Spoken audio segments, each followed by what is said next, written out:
Um, I guess I just wanted to throw out that, like, again, like my reading of this chapter, because I mentioned this in our Discord, about the whole like seeing God a lot when he's talking about thought and mind, but not as much. I was just kind of like pulling from the one thing he says on page 43, where he kind of talking about like composite bodies, and he gets into saying like nature would be like this very high level composite body. And then he goes on to start talking all about mind and thought. And I feel like he brings in God a bunch. So I'd kind of thought like, how does God kind of like in a special way have a relationship with thought and mind that he doesn't have with extension and objects? But I feel like everything else I read and see about Spinoza, like that's not true. I feel like God's nature, the idea of God kind of applies across the board. But just in this particular section, I don't know, he was just so much God stuff that I was kind of just trying to like figure out what to think about that. Yeah, I almost wonder if there's like I mean, I'm just playing with this now that you've said it, but I wonder if there's almost an argument to be made that since extension and thought have this kind of mirroring of the same core thing to them, I wonder if you could almost divide God and nature into nature as God as extension, and then the God as he's referencing to it in this chapter as God as thought. I think that's what I was trying to try on and see, like, does it apply? Does it work? And looking for maybe just counterexamples where he might use nature in reference to thought and mind, or he might use God in reference to extension. But I like from what I've been gathering is that maybe when he says God's nature, that's different from the idea of God. And I think God's nature makes me think more so like substance. Idea of God makes me think like that's expressed through thought. But yeah, I guess I'm still wondering, does the word God for Spinoza like show up through extension too? Or would that be where he would use the word nature? But I know that I mean, my impression is that he still uses God outside of the attribute of thought. But at least in this section, it seemed like the idea of God is kind of, it gets filtered through the attribute of thought. I guess we're like kind of approaching the idea of common notions, which I'm kind of curious to see how that all plays out, but I don't think we're quite there. Yeah, so I think that God applies equally to all of the attributes, including thought and extension. And although he does have a kind of tendency that I think is more stylistic than kind of substantive in terms of the kind of ideas that he's trying to communicate, where he talks about when he's referring to extension or bodies or whatnot, he will tend to refer to sometimes, well, the nature thing is kind of difficult because it's used in a multitude of ways. So the nature that is really equivalent to God is nature with a capital N. And he doesn't tend to use that often. But that's what he says, that's what is God or nature, where that or is very special, or it's an inclusive or. So it says, yeah, one or the other. But then he talks about nature also in the sense of in the essence of something. The essence of something is also the nature of something. So I think that is more where he's talking about, the nature of this body. That's also kind of, so those essences of things, ideas, and also bodies are contained in God. And that's kind of like this special, not special, but that's kind of a key relation there, I think. Except they're contained in the attribute that they're made of, that it's a mode of. So that's where nature comes from and whatnot. And then he also talks about the common order of nature. And that is kind of, it's really kind of like our everyday reality in a certain sense, where this is kind of like the where affections occur. This is where bodily interactions, including all of their ideas that have their object as these affections, where all those kind of interactions kind of occur. And so that's kind of something that does stuff with both of those attributes. So yeah, but I think on a pretty strict level, that God is definitely a substance that expresses its essence through infinite attributes, including extension and thought and every other one. Yeah. Sorry, go ahead. No, I'm just wondering that instead of him being a metaphysical dualist with the introduction of God, that he's more of a metaphysical monoist with kind of like conceptual dualism. And God is this monoistic feature, pantheism, nature, however you want to call it. And we can only interact with objects, but our concepts of those objects have different attributes. So he seems to almost be saying that there's this monoism in metaphysics, but that our concepts of everything are based off of attributes.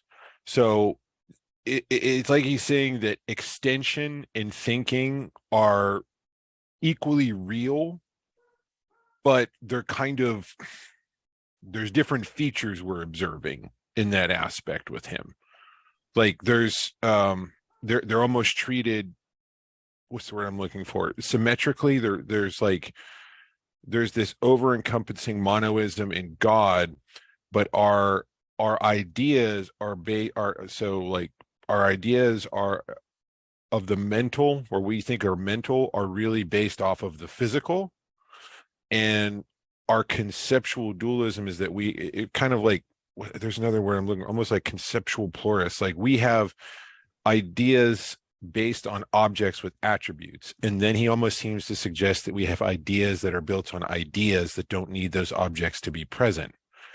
And I think it's interesting to view kind of the whole metaphysical monoism and conceptual dualism like in lieu of the other interpretation that I had of him because of that. And that's where kind of God comes into play with him.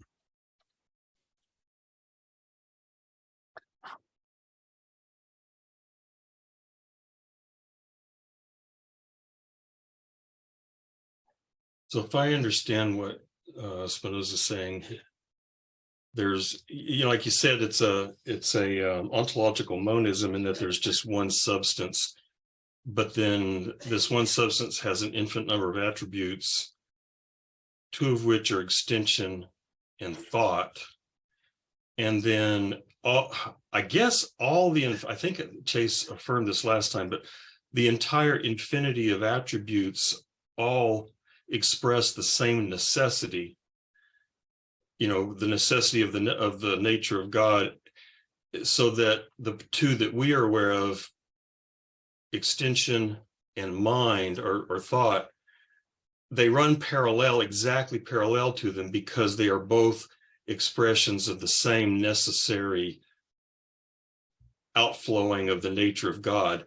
And so, like you said, they're two parallel attributes of God, but they are, is that the right word? Attribute?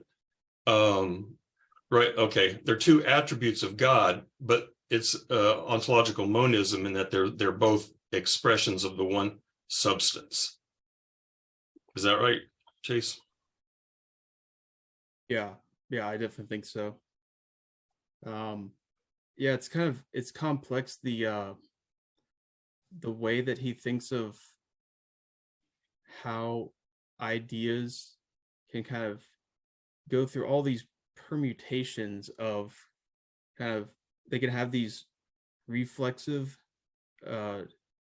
formal of ideas that are ideas of ideas, but that have the same, have the same kind of objective being. So I guess we could, so some of that stuff, the what we were talking about on the Discord with the objective and formal, that's still definitely a little confusing to me. But I think so I'll just go ahead and just try to answer that as best I can, in the sense that I think, so okay, first of all, I think all the stuff that was on the Discord I thought was really helpful in just kind of like orienting how I did the reading, the stuff that Joey put, and then also what Nev was writing about the formal and objective being. I thought that was interesting. So I tried to read it kind of from those perspectives, trying to look at that. And I think formal being is something like, that's what things are in terms of their attribute, where objective being has to do really particularly with that kind of reflective nature of ideas. Well, not so much reflective, but really like representational, the way that it can like be of something. That's really that objective. But it gets, I think the reason why it's confusing is some of the few times that Spinoza really mentions it, he talks about it in terms of the attribute of thought. And so as the attribute, it has this formal aspect. That's the form of the idea of the idea. But because it's so connected with the objective type of being, of simply being an idea that's of something, like our mind is of the body. So he's trying to talk about the attribute of thought in terms of both of those, and I think that's why it gets confusing. And yeah, some of those definitions also I think were, so I got those from the first ones I got from a different translation of the Ethics, the Cambridge translation, I think the most recent one. And that one I thought, okay, kind of like after I posted that, ready to get, I was like, wait, what? This is a terrible explanation, even if it's not like right or wrong or anything, but it was just like worded so awfully. It was yeah, that's what you want to not do, I think, as when you're writing philosophy, is write like that. You don't want it to read like stereo instructions, like the handbook for the recently deceased. We're just like, okay, what they said there was probably right, it was correct, but it's like, what exactly is it even saying? It's kind of difficult. It has some ambiguity. It's a confused and mutilated idea, like an inadequate idea. But yeah, that's kind of a sidetrack, I guess, somewhat from kind of Joseph, what you're saying about, is this monism or a conceptual dualism or whatnot? Yeah, I think it's there is a kind of dualism to it, in a kind of qualified sense, that so what we are is we're individuals, but we're individuals that are composed of this unity of modes in two different attributes, thought and extension. And because of that, because our mind is of the body or a mode of extension, that's what enables us to know stuff about extension. But also because it's an attribute, or it's a mode of the attribute of thought, it's a mind, that's what allows it to have knowledge also of its own attribute. Of course, those are all, it gets all complex and whatnot because of the affections and all this stuff. But I think that's kind of what he's focused on. So I think that's the kind of conceptual dualism part of it. Yeah, because he always leaves out the attributes of extension, which I think is kind of intentional. I don't think we're ever going to get the attributes of extension from him, because I think the more I read him, the more I think that there's kind of like, it's less dualism and more monoism in the fact that, you know, that he thinks that extension and thinking are equally real, but not because he's a dualist, but because they're the same things or features, but conceived differently. Which is kind of wild to me. Well, isn't that the point he was making when he brought up hypothetical Peter and Paul, that Peter is going to understand, his mind about himself different from how Paul is, and that I mean, to use a more modern phrase, perspective, but that it didn't seem to me that he was necessarily saying either one was incorrect. That insofar as the two were understanding it, they could have, in quotation marks, a correct understanding, but that was also connected to him talking about the limitedness of any one person's understanding of the world that they were a part of. Yeah, it's like he's a conceptual pluralist in that regards. Like when he mentions on page 47, the horse going through the sand and two people having different interpretations of how that horse led through the sand. I can't remember what section that was in. It was the soldier and the farmer. The soldier and the farmer. Yes, thank you. Their train of thought would go completely differently because of their life experiences and the way they use a horse or horses. Right, and he even says he has been accustomed to join and connect the image of things in this or that way, and will pass from one thought to another, which I thought was really fascinating. That he's silent about some attributes of extension, because I'm wondering if he's just saying those are not accessible to us. But on the other, he seems to be a monoist with, I guess the word I'm looking for is conceptual pluralism.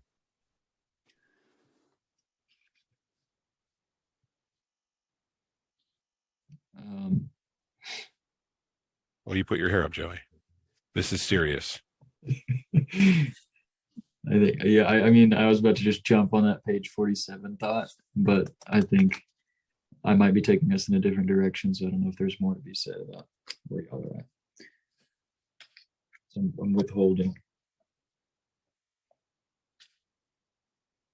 Well, do you remember his statement on page 43?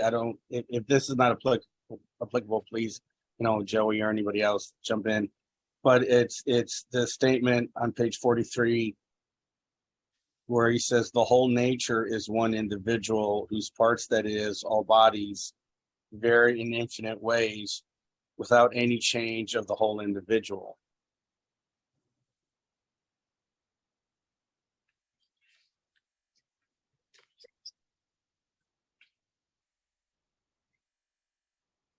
I really like that statement.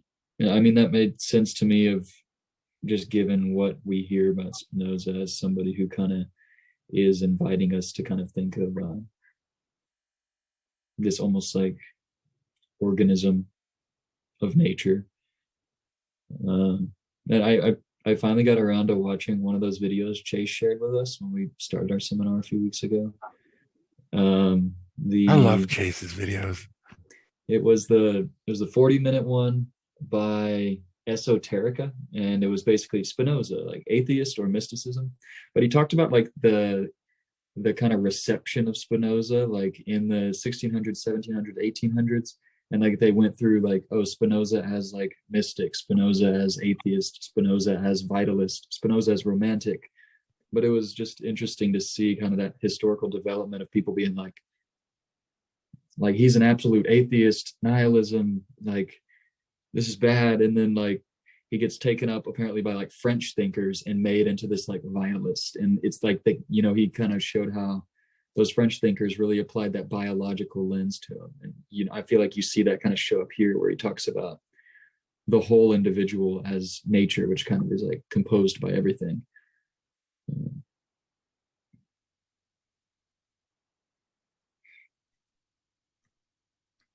And I guess I don't know if he's dug into it, but I kind of was wondering, because that to me is the part that I was referencing that kind of felt like he's talking about extension here, right? And then I'm wondering, how would we talk about that? How would that register in the attribute of thought? And I'm wondering, like, is there a part of him that's going to claim some sort of a like one mind type thing? And then I think I saw or heard a reference in that video actually about when he mentions like the infinite intellect, that he is kind of referencing some sort of like composite mind of sorts. And if anything, kind of taking us back to that page on 47 so I don't forget that thought. But the idea here, and Chase mentioned it earlier, but the kind of common order of nature, and he hasn't mentioned the types of knowledge yet. But I'm wondering, in the kind of thread I was like seeing glimpses of through this reading, where he talks about imagination, he talks about kind of memory. And so I was just looking at some of the stuff I posted in the Discord, but he kind of compares like memory versus intellect. And it's almost like he kind of paints them as saying like, our memory has these kind of like personal associations, right? The difference between the farmer and the soldier, and the kind of like, the associations they build around watching a horse move through the desert. And from here, I was also kind of like tying it, and I guess he brings up imagination on one of the pages. And, again, like this section kind of cuts off when he starts to have a couple sections on quote unquote common notions. But to me, like for my secondhand awareness of the common notions is like, those are our bridges of like how to get from like first to second to third states of knowledge. Like, how do we kind of come? And I'm wondering, like, would you say that the common order of nature is something that we're like trying to get away from? Is that like the first order of knowledge, where we're only kind of stuck in, like modes affecting each other? And I guess I'm kind of curious that when we move to adequate ideas, I guess I'm wondering, like, does that involve coming out of like just memory, just imagination, just how my body's being affected by an external body, but really being able to know like maybe my own nature or the essence of anything? I guess so. Yeah, I mean, to me, the interesting points that I feel like I have questions of and would like to dig into is just that memory, imagination stuff that he mentions. Yeah, there's a lot of stuff there that I would like to comment on, but I don't know if I'll be able to remember all that. So I'll just try to go in whatever order I can remember. Let's start with memory then. Actually, no. Okay, yeah, the common order of nature. So yeah, I think that is something. It's something that I think he's saying that we can never really get away from that. I think as long as because this is kind of the realm of fortuitous, contingent encounters, where we can't really make sense of what happens to us. We can only be these kind of passive recipients of external causes, and we just have all these kind of like partial ideas.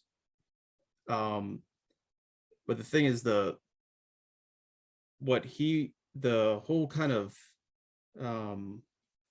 sort of epistemological ascension into higher, levels of knowledge or whatnot, which I'm phrasing in a very dramatic way, but anyways, so those would have to do with a way of kind of organizing that first realm. So it's not really necessarily like transcending it or anything like that. Instead, it's kind of trying to, just let's go with the word organize. And that's going to be the role of reason, is to kind of help organize and select what encounters we have so that it's not completely fortuitous, and instead we have encounters and affections that help us to actually conceive of things, not in this kind of partial way.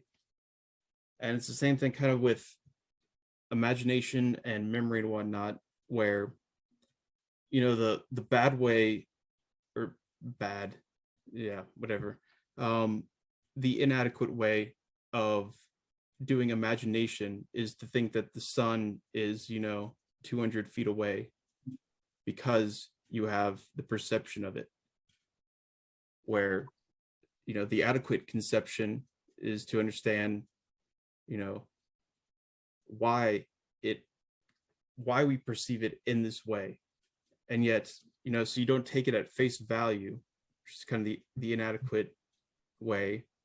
And that's kind of what he's saying with imagination, is that, yeah, in itself, kind of on first glance, taken only as that, if you give that, you know, kind of like ultimate priority, then you will be misled into inadequate ideas. But adequate ideas, kind of moving towards this second realm, that's in a way not necessarily transcending that first realm. Instead, it's just kind of understanding that first realm in a different way, by understanding more the causes of those things. So I like the way that he phrases inadequate ideas as conclusions without premises. I think that is a helpful way of seeing it, that it's just these kind of like passive effects that we register without understanding how'd they get there. And that's where adequate knowledge is going to be like understanding how it is that came to be constituted that way. So I think, yeah, that's my gloss on that. You give the example of the sun, I feel like is helpful. And I don't remember if I saw Spinoza say this somewhere or somebody else referenced that metaphor, but I think it's helpful for me to think, you know, the difference between looking at the sun being like, oh, it's 200 feet away, versus looking at the sun and being like, oh, I know it's 200 feet away, and shouldn't I perceive it so? Or shouldn't I know it's not 200 feet away? Shouldn't I perceive it so? And I guess that would be almost like the idea that I can transcend my misperception. But you're saying, and I think this is what he's getting at, is that, you know, it's like we know it, but we still perceive it as if it's 200 feet away. But like, I think what Spinoza wants to say, like, what's interesting is not knowing that the sun is not just 200 feet away, but what's interesting, what might be valuable knowledge, is knowing why I perceive the sun as only 200 feet away. You know, just this kind of like understanding of my own nature, I guess I'm getting at, of like the cause of why the sun appears to be 200 feet away, you know, through my body or my perception. And I guess that, you know, that's really kind of bringing me back to that page on 46 where he does bring up the imagination. And the other kind of thought I had that I thought was interesting, because I've heard this referenced before, so when I read it, like it rung bells. But on 46, right before postulate 18, so at the end of 17, when he kind of references that last paragraph, so he references imagination, and it's almost like he invites us to say, like, let's not, like, you know, he says, like, these don't contain error in themselves, which I think is kind of what you're mentioning, Chase. Like, it's not that like we need to transcend these, but how might we like approach them in a different way? But kind of what stuck out to me was, I think, one of those last couple sentences where he says, for if the mind, while it imagined non-existent things as present to it, at the same time knew that those things did not exist. So that to me is like, oh, the 200 feet away sun is present to me, like I'm experiencing it, but I know that that's like not the case. But, you know, it's like, and then he says, like, it would, of course, attribute this power of imagining to a virtue of its nature, not to a vice. So it's not that like, oh, this is a mistake, like I'm just an erred, mistaken being. But, you know, like almost like there's some sort of virtue of why my perception operates this way. And if I understood that, I would see this as, you know, something to affirm. And, you know, again, I'm kind of reading in this philosopher of joy and affirmation into that section, but of him being able to be like, look, like let's affirm a true understanding of how your quote unquote imagination is working in this regard would lead you to kind of like embrace it and appreciate it. Yeah, because later on in that he says, and this is just a short excerpt, and when the mind regards bodies in this way, we shall say that it imagines. And it's almost like there's this component of ideas being based off of extensions, like there's the thought and extension ideas, and then there's ideas based off of ideas, and they're not necessarily hierarchical. They're just I don't know what's the way to put it. They're the same thing, but they're conceived under two different attributes, I guess. But isn't he also saying just a little bit lower that the reason why that is going on is because the human body is being affected by something external to itself, and so it's attempting to understand what that thing is, but is doing so from the limits of how it's affecting it. Different conceived attributes. I'm that's one thing I was trying to get at with that, when I posted those two quotations from 2p29s, that he almost defines common order of nature there. He says the common order of and this is a different translation than you guys have, but the common order of nature is whenever the mind is determined externally, namely by its fortuitous contact with things. And then at the bottom, or later in the same scholium, he says, or demonstration, sorry, it's not, yeah, it's the same scholium. He says, or as often as it is determined by internally in this or in some other way, it regards things clearly and distinctly, as opposed to, confusedly. And it reminds me of Descartes' distinction, or, Descartes' effort to show that insofar as you understand things through reason, you understand them correctly, but that the sensory experience can distort things. And that sun illustration, Descartes actually uses that in a similar illustration about the sun in the Meditations, where he says when you look up at the sun, it looks small and nearby, but when you use using your senses, but when you reason, you realize that it's really big and far away. And so I'm wondering if the common order of nature has to do with, again, this fortuitous contact with things. That later on he talks about the body being affected by these other bodies, and that generates these images, and that there's that when you know things through the body, you only know those things insofar as the body is affected and in the way the body is affected. So when my sensory experience depends upon the affections of the body, and my body is never affected by the totality of everything, it's always affected by parts and pieces and limitations and so on. And so I'm thinking maybe that's what he means by the common order of nature, as opposed to, again, now maybe I'm reading too much Descartes in here, an analysis of a rational analysis, because he's saying, when it's affected internally, through the mind, I gather, rather than through these external bodies, then you can get clear and distinct knowledge. Yeah, I think that's right, in the sense that, yeah, the common order has to do with kind of this level of the interaction of affections, and that are fortuitous.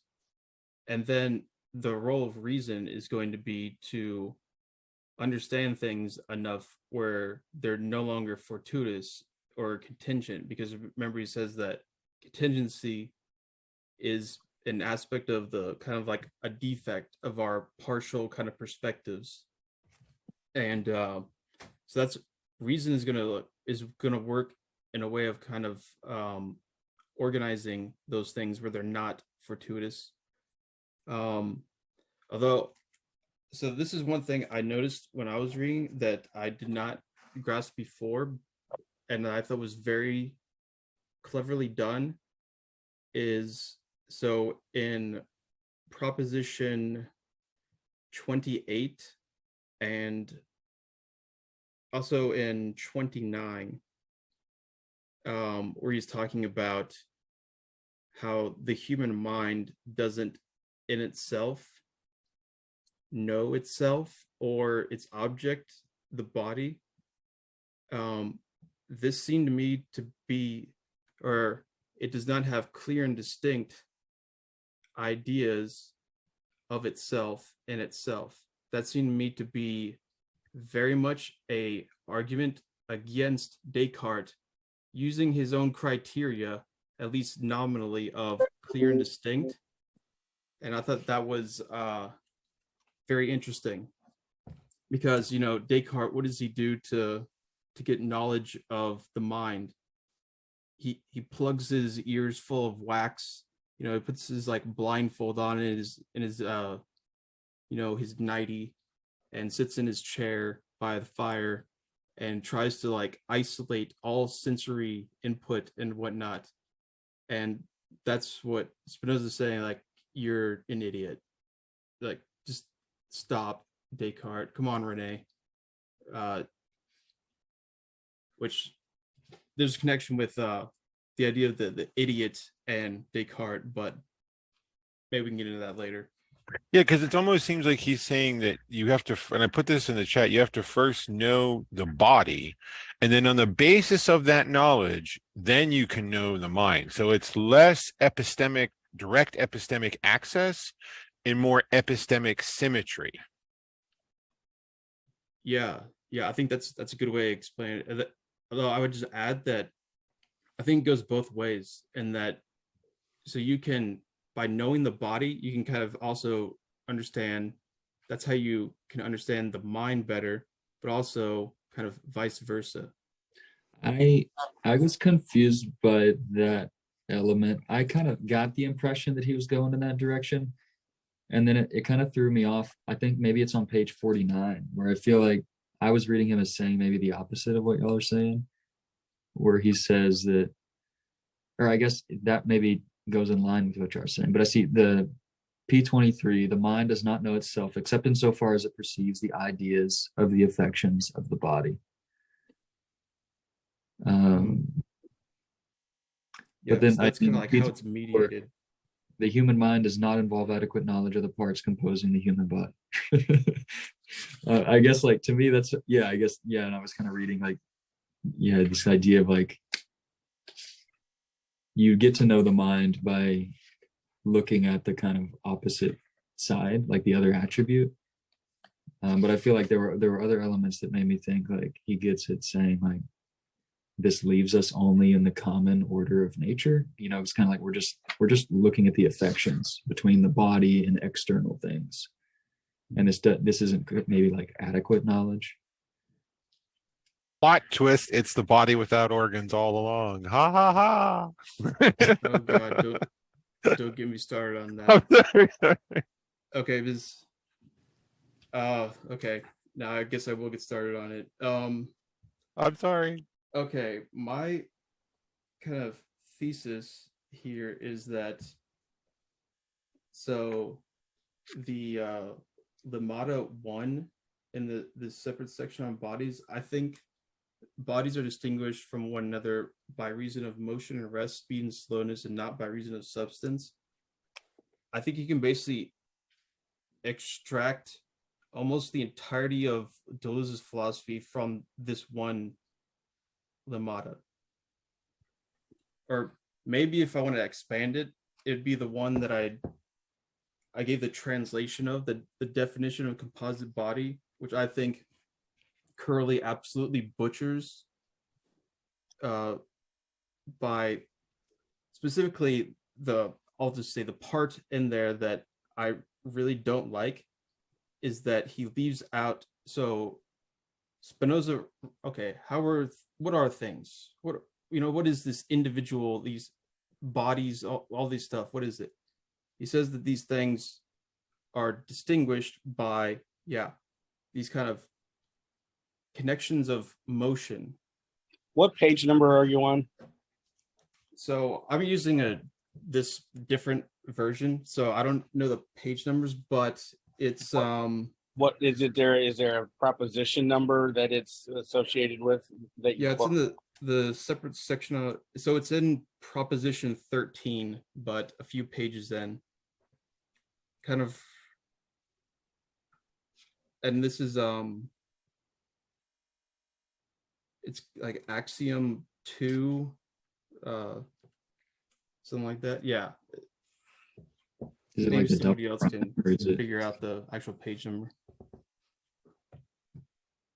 So Are this we- says is this Chase? You saying this is where he says the human body is composed of a great many individuals of different natures?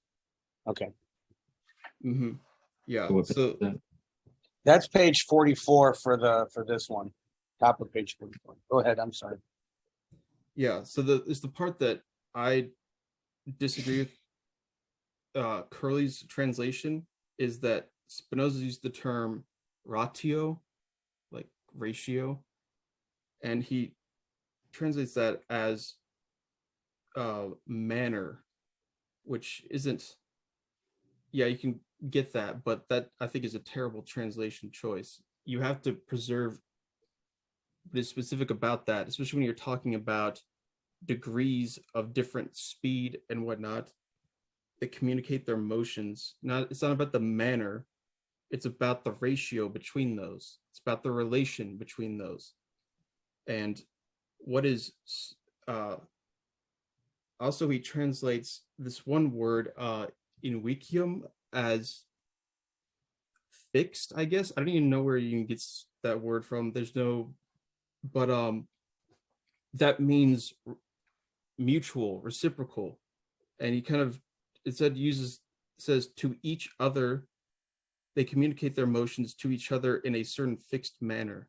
I think that leaves a lot out where Spinoza's language is much more specific and intentional about that it is a relation and a ratio that is being communicated. And that's what is preserved.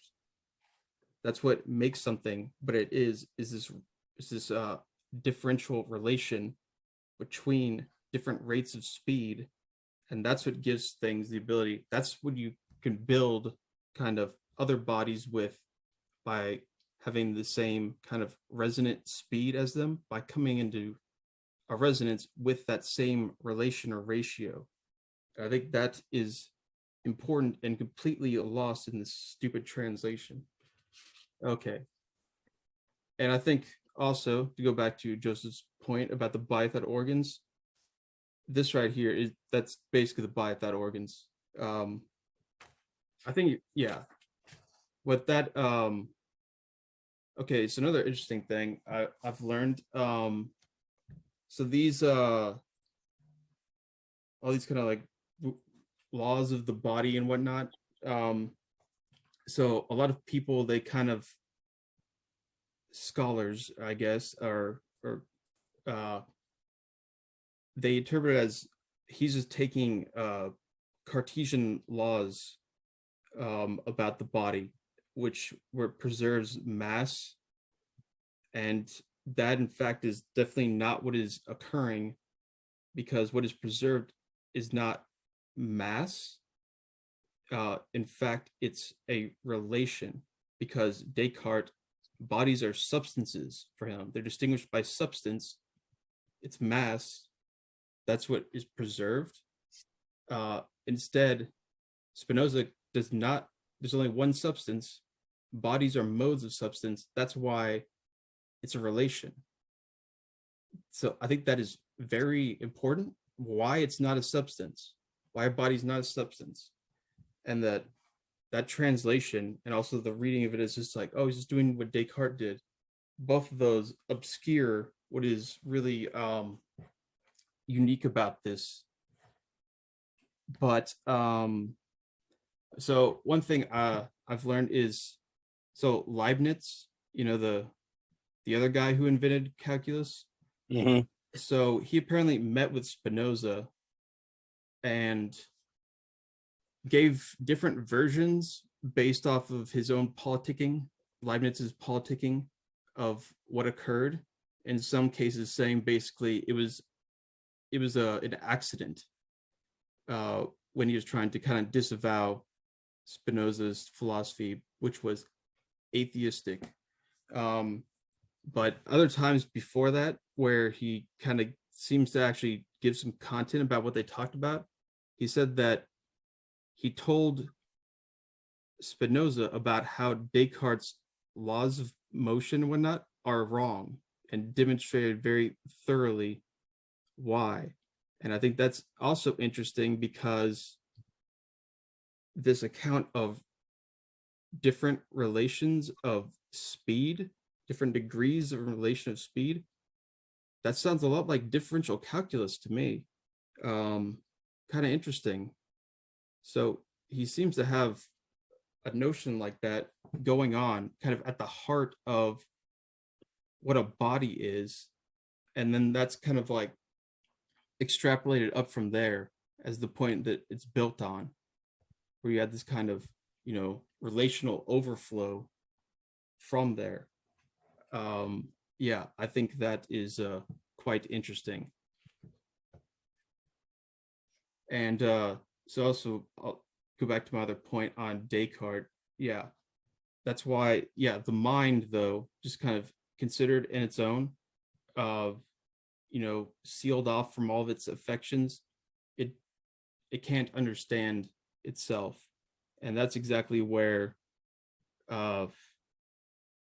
Descartes is wrong, in the sense that he thinks that, just by kind of like this formal reflection of an idea, that itself is good. And that's more like this kind of purely formal, just kind of function of ideas to be about something, rather than telling you exactly like what your mind is, which that is always going to involve, well, your mind is an idea of your body.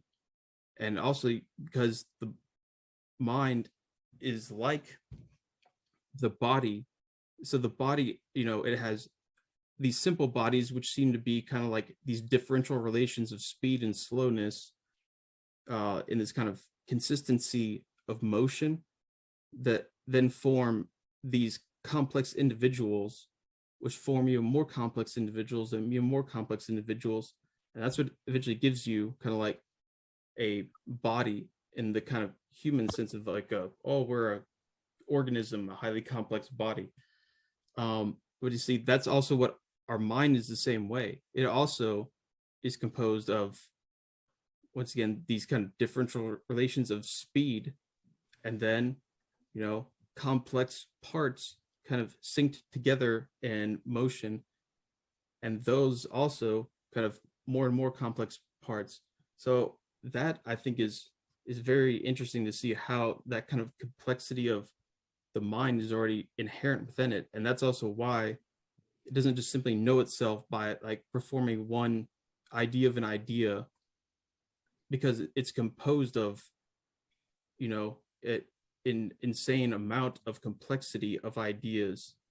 And also, I think this is where it also connects with Hume, and that it seems it's pretty similar to Hume's idea of a kind of like sometimes it's called like the bundle theory or whatnot. It's kind of like the mind isn't like some kind of like pure witnessing interiority that, stands back from everything, and then has just like these images like thrown against it, like the shadows on the wall. And instead, it itself is composed of ideas, and it also has ideas. So that, I think, is very interesting. It's a very strange way of thinking of what the mind is, in that the mind is also an idea, and ideas are also these kind of activities of thinking. And that's where things are their activity. I think that is an interesting, really strange way of seeing all these things, and that, yeah, it's lost in translation a lot of times, I think. I Yeah. kind of want to. You brought up I talked about it in the comments a little bit, but this idea of the mind being an idea of the body. I think I can like, I get what he's saying, and I think I can work with that for, like, especially humans, maybe some complex animals, etc. But it seems as though everything in extension has some corollary in thought. So there's like a sort of panpsychism going on here, right? Where even like rocks have minds. What the hell does it mean for the mind of a rock to be the idea of the rock? Like, what does that mean? I don't know what to do with that idea.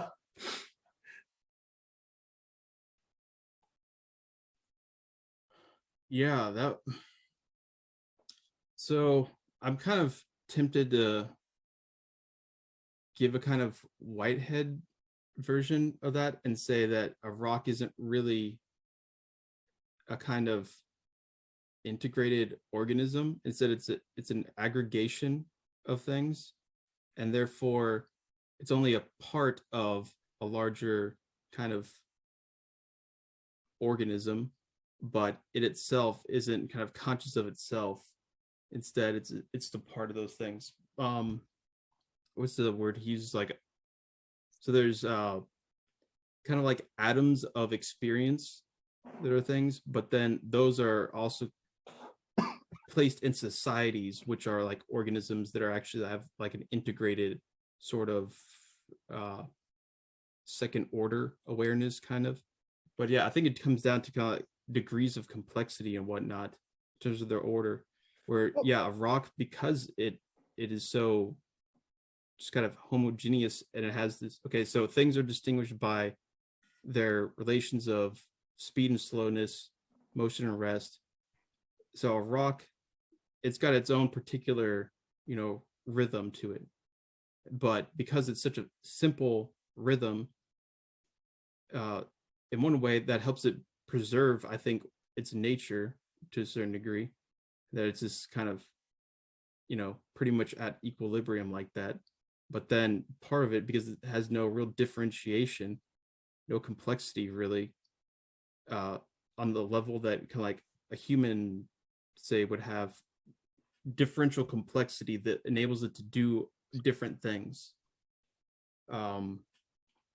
That's kind of the difference there. So just the lack of complexity and with it, Right. that kind of like it would just be like this, almost like a superfluous kind of like reflection of it, but it wouldn't have any kind of like I think because there's no, the integration, I don't know, the degree of integration would be so low that it would just be It would be an extremely simple, one of, if not the most like simple mind we could possibly ever like twist that word into meaning, right? And Yeah. that I totally get. It's more the mechanic. I'm trying to understand like what Spinoza is getting at here, and I feel like I can like regurgitate the fact that yes, rocks have a mind component, but that doesn't really like mean anything to me, especially when we start thinking of these things as like ideas of the object and extension, right?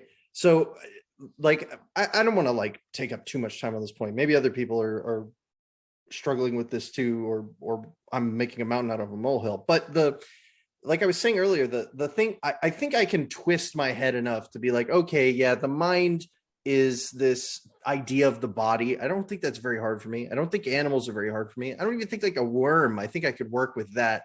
It's once we start getting to these, what we traditionally, in like contemporary philosophy of mind would consider objects without minds, when we start applying this idea of a mind to them, and it being in some way instantiated by the extensional side of this singular substance that they both accompany, that's, I think, where the idea, the analogy kind of falls apart for me. And maybe that's what it is. Maybe it's like a metaphor almost, saying like the mind is the idea of the body. I don't know if that's literal or figurative, or if it can be taken both ways. But something about the mechanics of that isn't connecting with me. But I feel like it needs to, for his broader theory that, like, hey, this plurality of minds exists and is metaphysically necessary.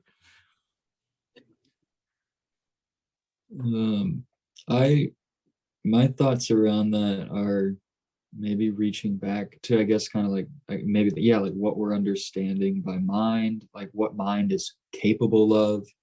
And I think there's that, and he talks about it in relation to what we might attribute to substance from our own experience, and how we might kind of like attribute will or attribute freedom to some extent, like to God.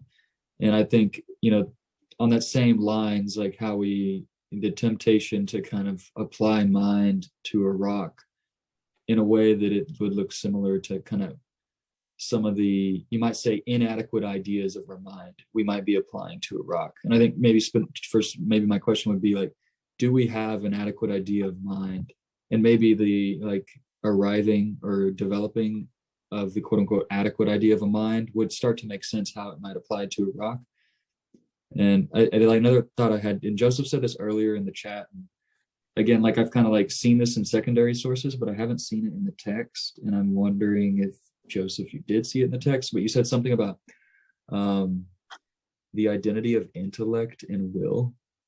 And I think again that kind of speaks to me of, again, how is mind kind of just a parallel kind of operation that's happening, that's kind of like operating according to necessity in the same way that like my body is interacting with the things around.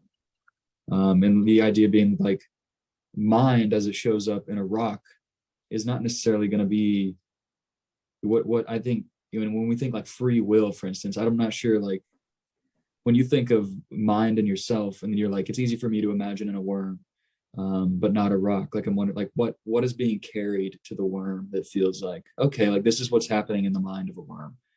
I'm also thinking back to the quote he said at the end of last section, where he says, the more capacity for a body to be affected, the more confused, the more ideas it's going to have in its mind, and the more likely it's going to be to have confused ideas about itself. Whereas, it's like a rock doesn't have the ability to affect many things. It doesn't have the ability to be affected by many things, or as many things. And so, its mind might be, just to an extent, like super simple, and it's like less likely to be confused. And by that, I think like it's less likely to develop inadequate ideas, and to like be resistant to its own necessity, and that like its mind isn't going to be this complex, like, what am I going to fucking do today? Like, am I going to sit here? Am I going to sit here? I guess like for me, the point comes back to what do we carry over from mind? And I think we might have an inadequate idea of mind if it's difficult for us to carry it over to like a rock. Yeah, I mean, I guess where I was thinking that intellect and will were tied was on page 47, where he brings up the 2 points where he says, I say first, but the one that I have underlined is, I say second, that this connection happens according to the order in connection to the affections of the human body, in order to distinguish it from the connection of ideas, which happens according to the order of the intellect, by which the mind perceives things through their first causes, and which is the same in all men. And in my notes on that page 47, I have desire equals intellect ?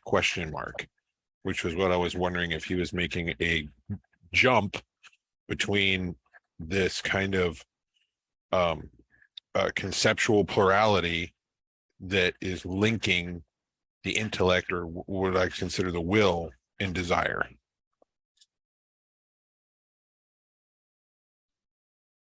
I think you should wait until part 3, because Okay. that's where he gives Okay. you definitions of desire, of will, and all those things. Okay. Yeah, he's I, only kind of I like have big hinting question at marks those, here. I guess, right now. Desire, you can't see it. The TARDIS is getting in the way. God damn it. Desire equals intellect, question.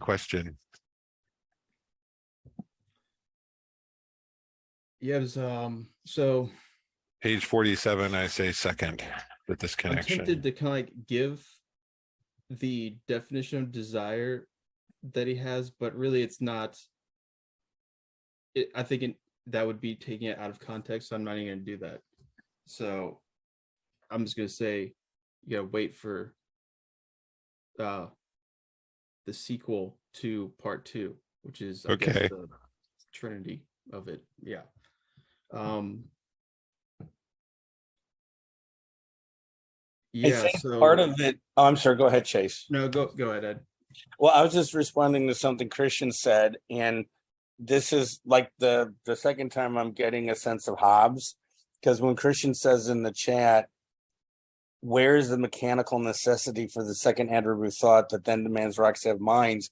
You know, think of Hobbes' reasoning in the early part of Leviathan. He has more of a mechanistic. He right. The way he describes the human body is totally like a machine, springs, cogs. Right. It's real mechanistic. and if Spinoza is relying on a kind of Hobbesian analysis in trying to, because remember on page 44, Spinoza says the human body is composed of a great many individuals of different natures, which I thought was really interesting. It's like, so the human body, which we see as a thing, right, as an entity, is actually composed of many individuals of different natures. Well, I mean, I think we have a much greater understanding of the human body today than they did in the 1600s, right? Cells, DNA, and all that. And it seems like the deeper you get into understanding the human body, the more complex it is, right? And that if you even compare Darwin's conception of a gene to modern biological concepts of a gene, one person likened it to, if you were going to use architecture as a metaphor, Darwin's understanding of a gene is a hut. A modern biologist's understanding of a gene is a multi-story, extraordinarily large mansion. You know, and so anyway, that's where I'm getting a sense of Spinoza being affected by Hobbes again. But at the same time, in the last 20 years, there's been such advances in biologists studying different animal species, and they're shocked at the I hate to use the word puzzle solving abilities, but the ability to use tools to actually solve complex kind of problems they're doing with different breeds of birds. And it's just again and again, and octopuses, for God's sake, who would have thought an octopus, how different is an octopus from a human being? So, you know, to me, I am less likely to say huge divide between human beings and every other thing on this planet, just because of the huge advances in our understanding of capabilities of animals that we never once thought possible, you know, when I was in my 20s or even 30s, 40s.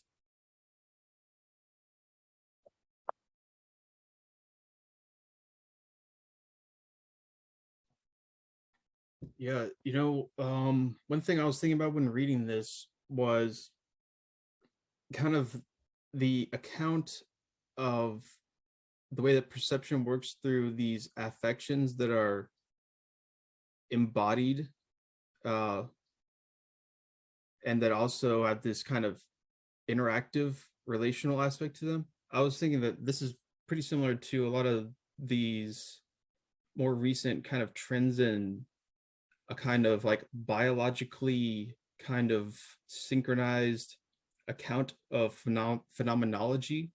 There's usually, sometimes it's called the 4E thing, where it's like embodied inaction, but it's basically a lot of biological ideas where they're about, you know, stuff like systems theory, complexity theory, things like that, are being kind of mixed in with understandings in biology, along with a kind of phenomenological approach that wants to kind of, I would say, one of the similarities that they're challenging kind of this approach, and also Spinoza, would be that they see kind of like what is going on at the root of this is these kind of it's an affective kind of thing, not purely a cognitive or a kind of like a signifying kind of relation, where I think there's, if you think about like how something like artificial intelligence or people trying to think of cognition, even at the sort of like the beginning of the 20th century, it was very much catered on this aspect that was, I think, because it's really something very specific to the human, which is this very intellectualist kind of point of view. And by trying to understand that point of view, that is definitely, which kind of goes back into kind of the whole thing that Joey's talking about as the reason why it's hard to conceive of rocks having minds or whatnot, is because naturally our idea of the mind is going to be kind of informed by our own affections. So that I think this is kind of why we have we have a tendency to kind of like think in terms of ourself that we're not aware of, almost, I mean, you use like classic psychoanalytic terms like projection or whatnot. And I think that's similar to how, there's this kind of cognitive sort of emphasis on all, thought. And instead, these kind of new trends are showing that, in fact, it's more about these kind of relations and interactions between things. And that's what really kind of makes up that ground where you'd say almost like mind in its self-organizing capacities also meets matter in its self-organizing or self-causing capacities. So in another idea to come from systems theory, specifically these are actually biologists, Varela and I forget the other guy's name, but this idea of autopoiesis, kind of self-creating, self-organizing. So it comes up with this idea, talk about how there's something to be kind of like organized of itself.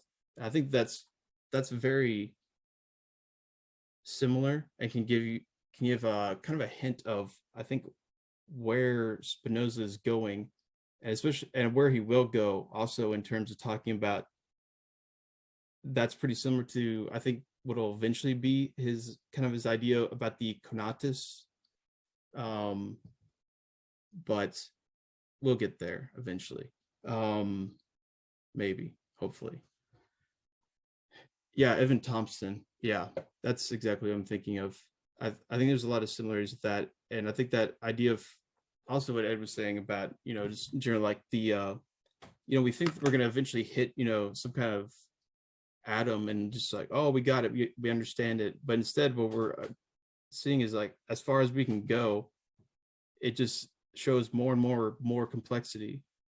And I think that is significant because it shows something about the nature of the world and how we would interact with it, and that doesn't have some kind of like fundamental ultimate atom of something, but instead it's should I dare say differential relations of speed and slowness, of motion and rest. Basically, Spinoza is absolutely correct And if anybody disagrees with them, they're actually absolutely incorrect or have an inadequate idea of everything. The end. QED.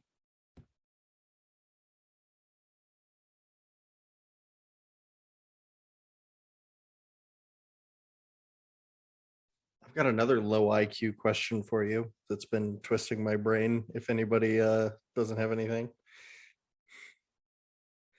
Okay, so I got myself down a freaking rabbit hole when I was reading through this section again, and still on thought, mind and body, but a different angle this time.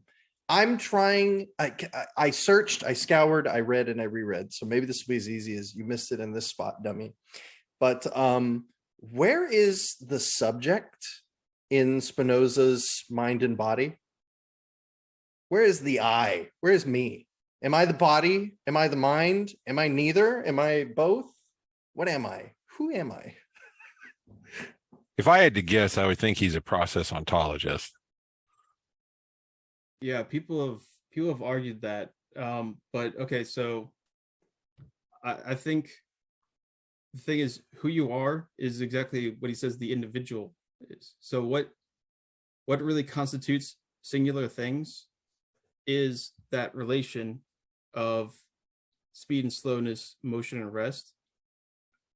And so he's saying that things are distinguished not by their personhood, not by their being a subject that's kind of like a sort of recognizable, sort of, conventional form, but instead there's these relations of motion. I think that's what constitutes something that then could be called, oh, that's a consistent form, So like, okay, I have my identity, I'm Chase, hey, but then what is actually kind of constituting that I can persist in time as something that is recognizable as Chase? It's the fact that, I've got all these regenerating miniature bodies in my highly complex body. And what happens with those? Really, it's like, it's a relation of all these different movements and speeds. So I think that's kind of his answer to that. But so the Beth Lord, the guide, I think it's just called Spinoza's Ethics, had a very interesting section about exactly that question. That, let me see if I can find it immediately. I may just read this.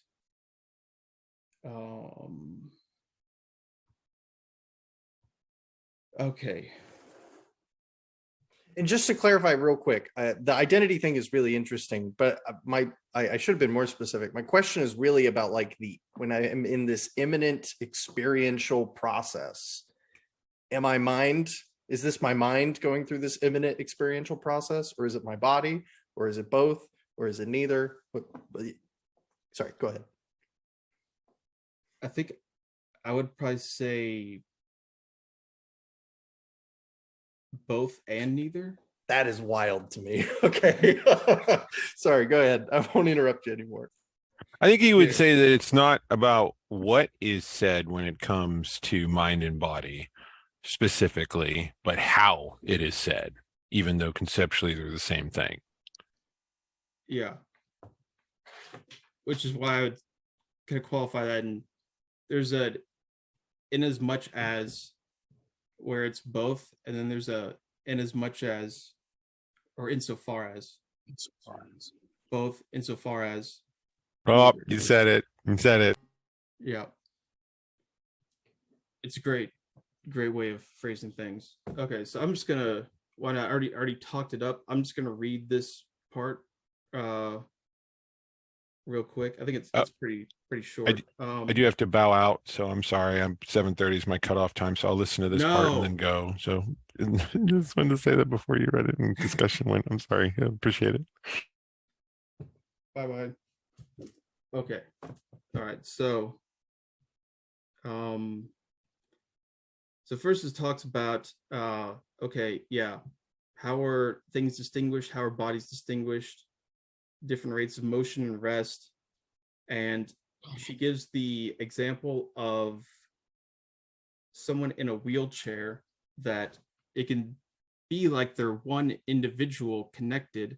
Why? Because they share this kind of rhythm of motion and rest together, the way that the body then can put the wheelchair in motion, and because it syncs with that, it can seem like also like a kind of prosthesis of the body, and that forms, once again, a kind of individual of its own.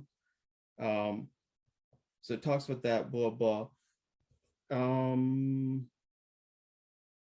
For example, when a human body communicates its motion to a wheelchair, and the wheelchair reciprocally communicates its motion to the human body, and then both move together at the same rate, the person and the chair are one individual. You may find this a strange way to think about individuality, because it does not recognize the integrity of the human as a person, distinct from objects. For Spinoza, individuality is based on relations of motion, not personhood, and for this reason, individuals exist on a number of levels.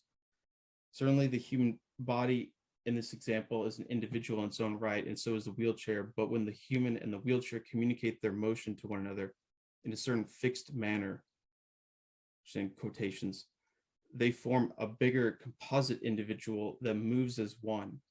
Similarly, a group of person wheelchair individuals moving together form a still bigger multi-composite individual, which he'll talk about society and whatnot in that manner as a kind of body politic and whatnot, or the socius, possibly, perhaps.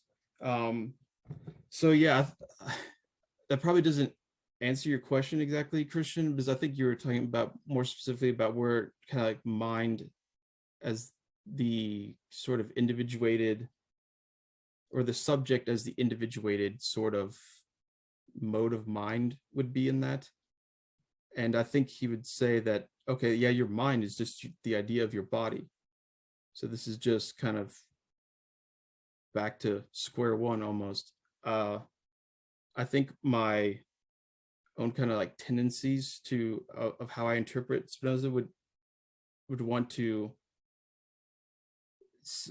get away from the word subject, just as much as kind of like person would also be one, and instead think.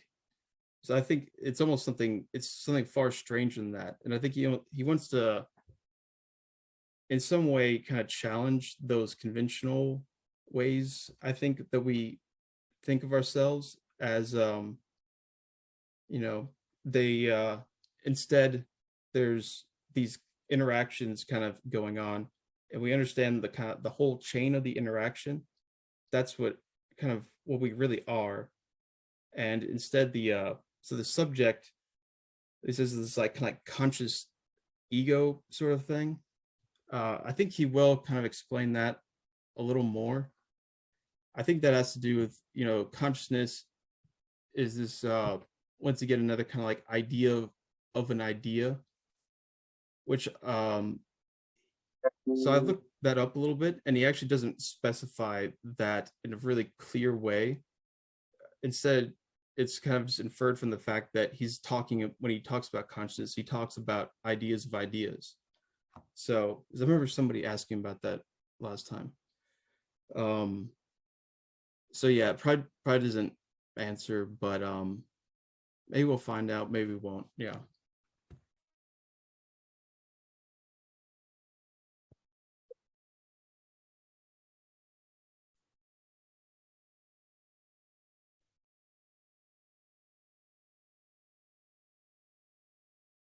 Well, if it's any, I'm coming to you after having now finished the book, if that's any, so I don't know if the later sections really help clarify it that much for me, but I appreciate it nonetheless. I get where you're coming from. So You're cheating.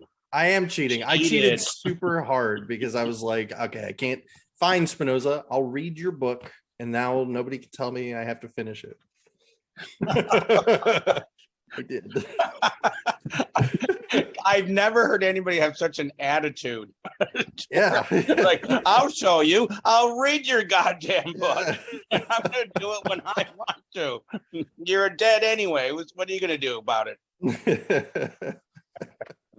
I wanted to, when Chase was talking, it kind of reminded me of, about the person like in a wheelchair. It was making me think of that. I mean, to me, it's interesting, just the transition of, being maybe somebody who doesn't use a wheelchair to somebody who's using a wheelchair. And that kind of like transition as the mind, like, or as the body kind of like molds itself to that, and the mind kind of starts to adapt and shift. On page 45, when he's talking about kind of like soft, hard, fluid, I don't know, like, is he kind of talking about habit here? I guess I was kind of wondering about that, because when he was saying like it was almost just like, it's interesting to see. I don't know where Spinoza's understanding of like the brain is, but like this idea of like softer parts and harder parts, and things kind of like making impressions on the softer parts of the mind, or like changing the fluid parts, and but yeah, in this section he's still talking about kind of like what's going on with bodies, how they kind of like are relating to each other, I guess, and like the movements and the speeds and the rhythm. But yeah, I don't know, to me, like, I was kind of reading like, is that just this kind of almost this weird conceptual way of describing habit, and kind of like what happens when we start to like, when the mind starts to kind of like encompass a larger composite.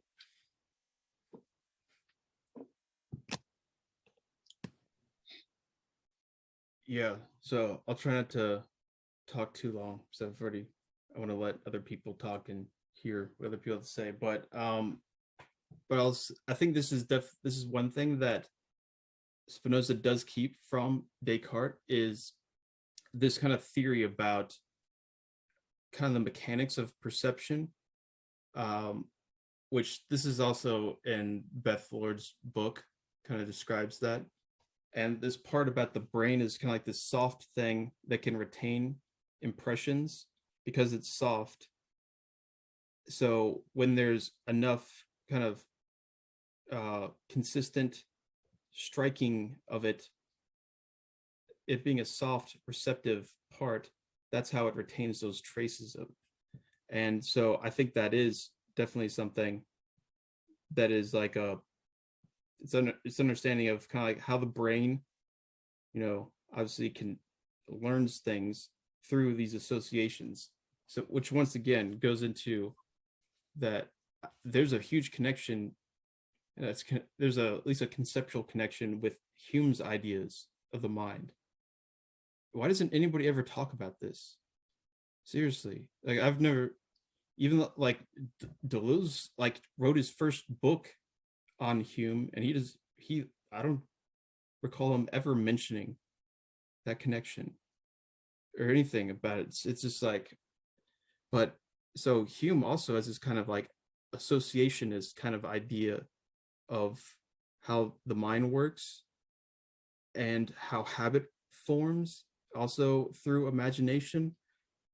All this stuff seems like it's in Spinoza too, and it's like, why doesn't anybody ever talk about that? Because I know why. Because he's a rationalist and not an empiricist, and Hume is an empiricist. So it's like, I think he's both. I think what Beth Lord like makes that claim, and I think that after reading this section, I think that is definitely true. And the fact that parts of this sound identical to Hume and are much closer to Hume overall than Descartes, is what he does like about Descartes. Spinoza are also kind of like more of these like scientific mathematical ideas, I think, that he had, than something like the at least like the cogito and whatnot, like the meditation stuff. Can you possibly think of something more alien to the meditations than this book, The Ethics?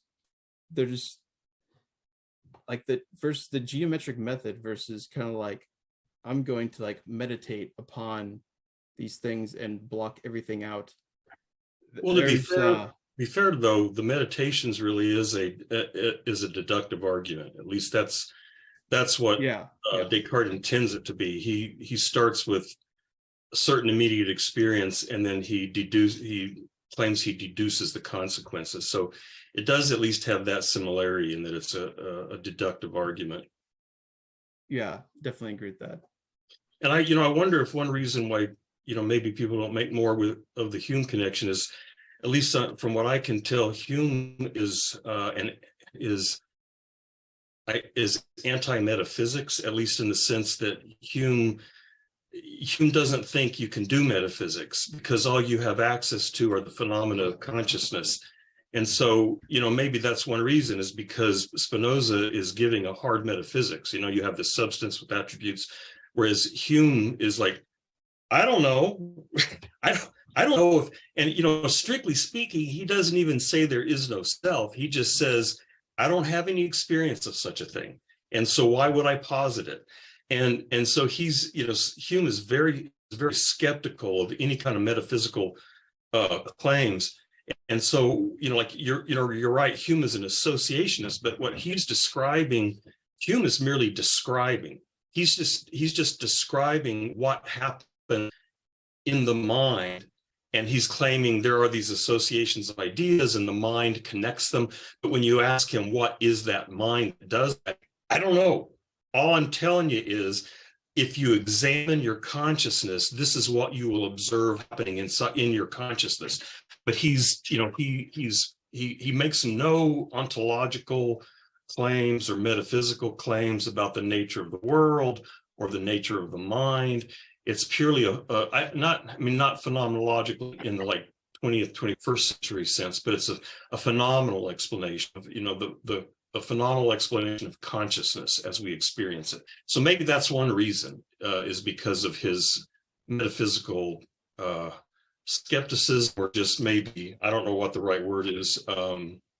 What's the word that when you're not willing to say whether there's a God or not? Agnostic.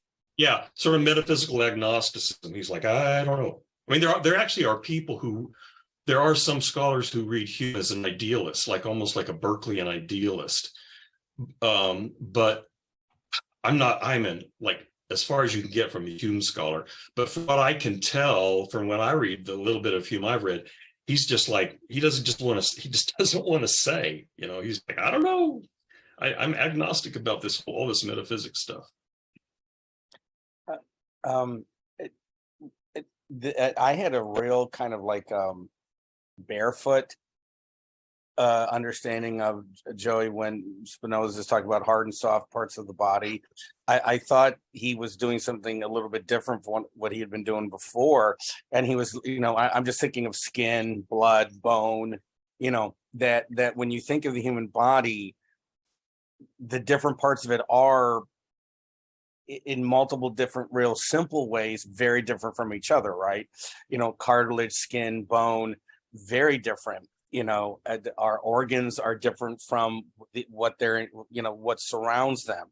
And then even just, we take for granted, yeah, we have 2 hands, 2 arms, 2 legs, we have a torso, but why? There's nothing inherent that's how a biological entity should be structured.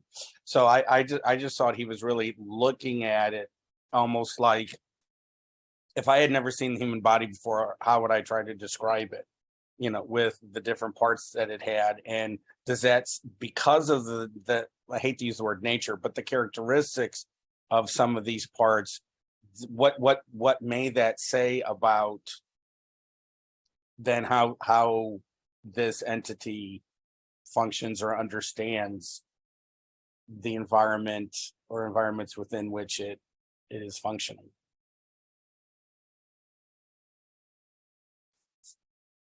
Well, I wasn't as barefoot as you are, Joey, in what you just put in the chat. It was a reference. I don't know if everybody got it, but What is that from?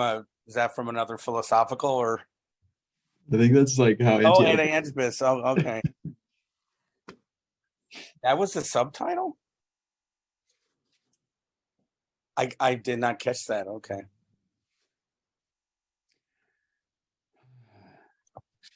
Well, I think that's the first sentence of Anti-Oedipus, I think. Or in the French, at least. In the translation, they didn't put the front, though. It's kind of like, maybe I'm totally wrong about that. I don't know. It is at work everywhere, functioning smoothly at times. At other times, in fits and starts. It breathes, it heats, it eats, it shits, and fucks. What a mistake to have ever said the id. That is a great opening to a book right there. That Makes me want to read more. yeah.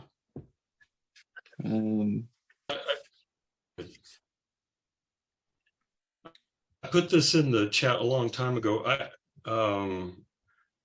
In an endnote that I've got, there's a translator / editor says that for both Descartes and for Spinoza, an image is a physical trace which is left on the brain of the percipient. So, I mean, if that's correct, when because it helps kind of make sense of some of the stuff he says about when things affect the body and then how that affects the mind. So when things affect the body, I mean, like actions of the statements correct are like literal physical imprints on like neural tissue or something. And and I'm not sure what that makes the imagination. Maybe the imagination is like the mental correlate of that thing in extension. So you've got the physical imprint of the image, and then you have the imagination that that is the correlate in thoughts. But I'm not sure about that. That's interesting to me. That again, got to go back to the sun example, and that the image, our perception of the sun is again not the sun itself, but is the imprint that object is making on my body, which might explain why like it appears so close and so bright, is like it's affecting me as if it's 200 feet away. Yeah, that makes sense. Doesn't that break the non-causal structure though? Like I thought one of the things that Spinoza was trying to get away from was like Descartes' like pineal gland, mind moving through the bodily spirits or whatever. It seems to me like if we were going to tie images, which at least from my understanding, seem to be aspects of that the mind engages with, onto like a functionalist, brain state equals mind state kind of way, that would kind of blur that causal line, like non-causal line rather, quite a bit. Well, I think if I'm understanding this parallelism correctly, so for, like you said, for Descartes, you've got something happening to this physical body that somehow uploads this data from the pineal gland into the clearly non-physical soul.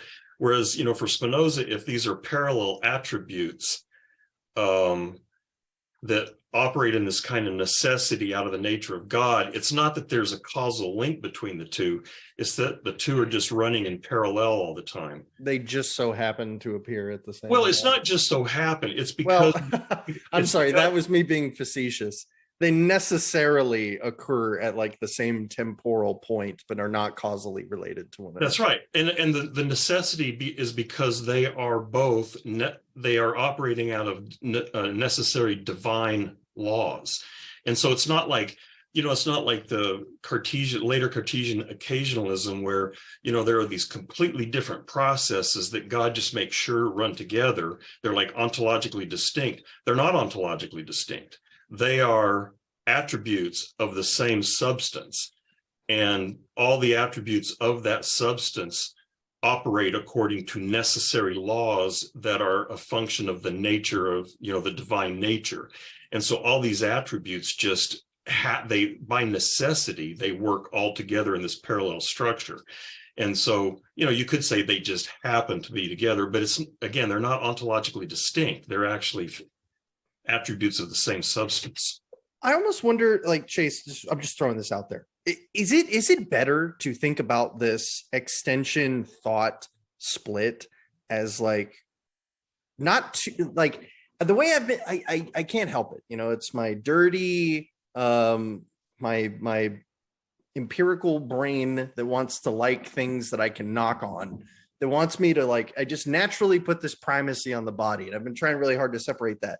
But am I wrong in saying that, like, thought and extension are not either like the real thing that are being got at? There's this like third hidden thing, substance, that thought and extension are just trying to like vaguely gesture at by these, not vaguely gesture at, they're an expression of it through thought and extension, but they are not necessarily the thing in and of itself, right?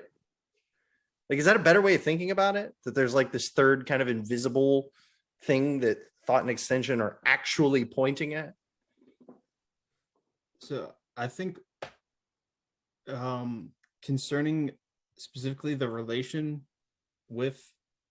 between those two attributes, when you're talking about, what is the relation between those, then I think, yeah, definitely. It's the kind of the way that leads to the reality of it for Spinoza would be something like that.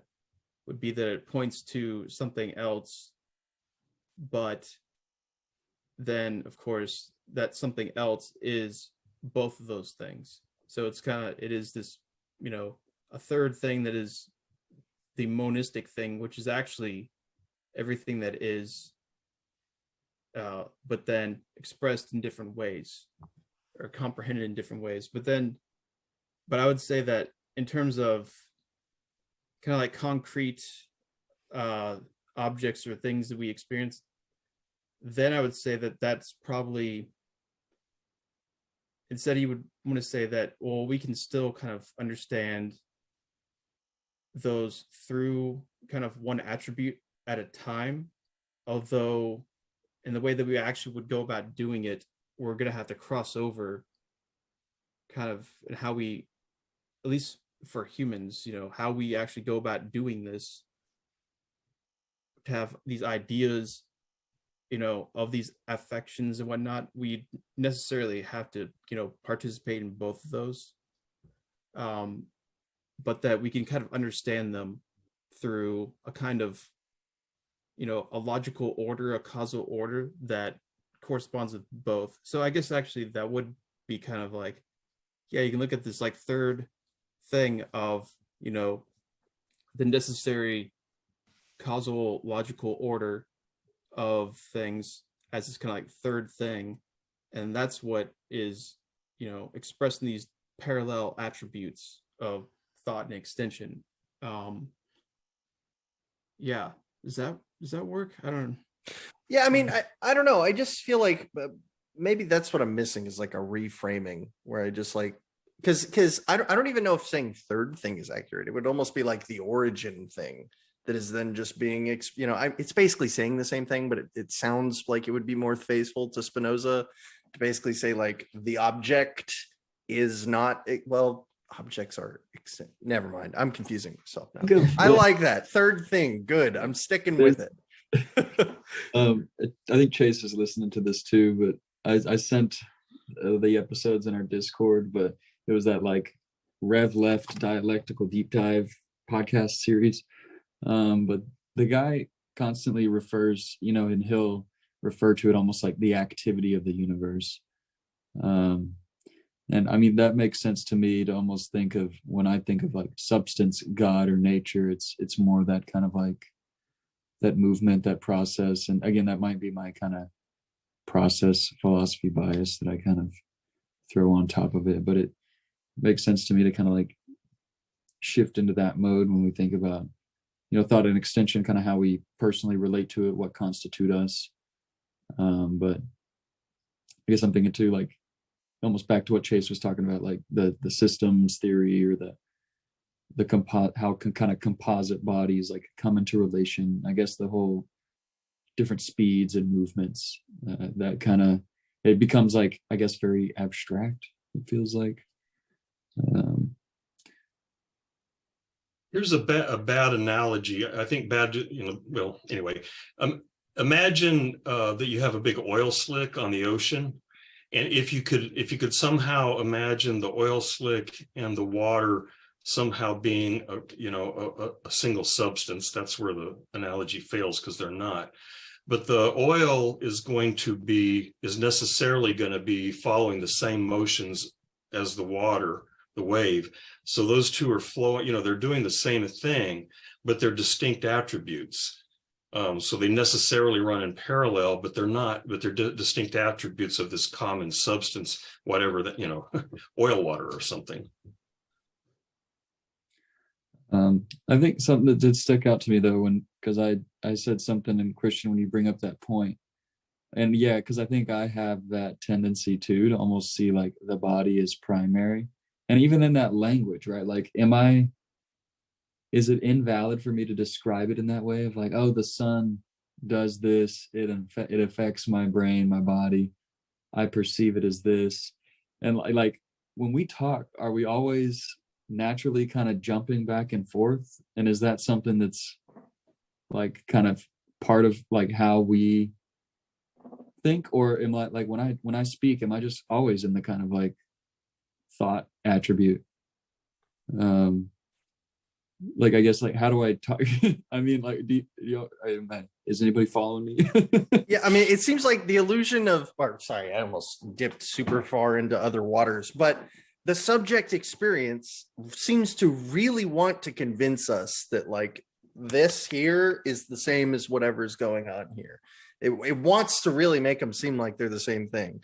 At least that's how it, right? Like when we say like, oh, I am feeling warm because of the sun's rays, it's not, you're not saying like my mind is processing the sensations of my body. You're like, no, you're like a whole unit, right? So I think it's why it's so easy. Like this is something I'm always bad at, especially in these more like abstract ideas of mind and body and how they relate to one another, is that I lived my entire life with whatever's going on inside of my noggin being the frame of reference. So to ask me to like step aside from that and consider potentially like a third frame of reference that I've never experienced before it's difficult. It's hard. I'm not saying it's bad or wrong, just very difficult. And I think I just lost it. Shoot. Well, I would say that I think that pain that you're experiencing, Christian, of kind of having to go outside of that reference point, that right there, that is the pain of philosophy right there. Yeah, that's my ideal kind of. Another thought came to my mind. Maybe this is a thought for Chase, and I don't know how it might apply to like our direct reading, but I guess I feel like my question just reminded me of it. But reading in Deleuze's secondary text, he talks about Spinoza having the kind of like there's something about thought as an attribute that differs from all of their attributes, and it kind of just has this, in some sense, like a uniqueness, and then it can kind of have like this like overabundant infinity of modes because it can have ideas of ideas. It can have like ideas of ideas of ideas. Where other attributes, like one mode is always going to show up in other modes as a certain thing. But Deleuze says like, and he's referencing Spinoza and pulling stuff out. He references both the Ethics and Short Treatise a lot. I'm not familiar with that, but talking about how like thought can have modes that aren't modes in other attributes. And this is kind of like, yeah, we've kind of, I've mentioned it a few times, but, and I don't think I've seen it in the text either, but the idea of consciousness being the idea of an idea. And I mean, it might be, because this was another question that I feel like we haven't talked about, but for me, like the difference between perception and imagination, I think, I have perception written down on page 48. I don't know exactly where I pulled it from, but I guess, yeah, kind of speaking to like what's happening in thought with like ideas of ideas, I guess. What exactly does that mean? And does that relate in a special way or not relate to like extension or other attributes? Yeah, so I think he does really try to cover all those things in those let me see if I can find where they are. It's where he talks about all the here it is. So proposition 21. Don't know what page number that'd be, but That's 48. Yeah, one. Page 48. I think that's where he really starts to get into that. We're talking about the kind of the form of thought and how. So I think what he's saying is talking about how, you know, these ideas of the body, how that actually works, and how there's also this kind of like infinite recursive kind of ability of thought to kind of continues to be like an idea of an idea of an idea of an idea. But he's saying that kind of on that object level, they're the same thing. They refer to the same thing. So there's almost, I think I wrote something like reflective redundancy of object correlation. It seemed to be, that's kind of what he was saying, that it has that ability. And that is kind of what gives it also, I think, the ability to have this kind of representational power to it, which seems to be pretty important. And I think so. That's the Deleuze's thing is, so he talks about there's two different forms of parallelism, ontological and epistemological. So the epistemological is the one that we've basically been talking about the whole time. And that is where for every mode of an attribute, you have an idea of it. So there's this reflection of an idea for every mode and every other attribute.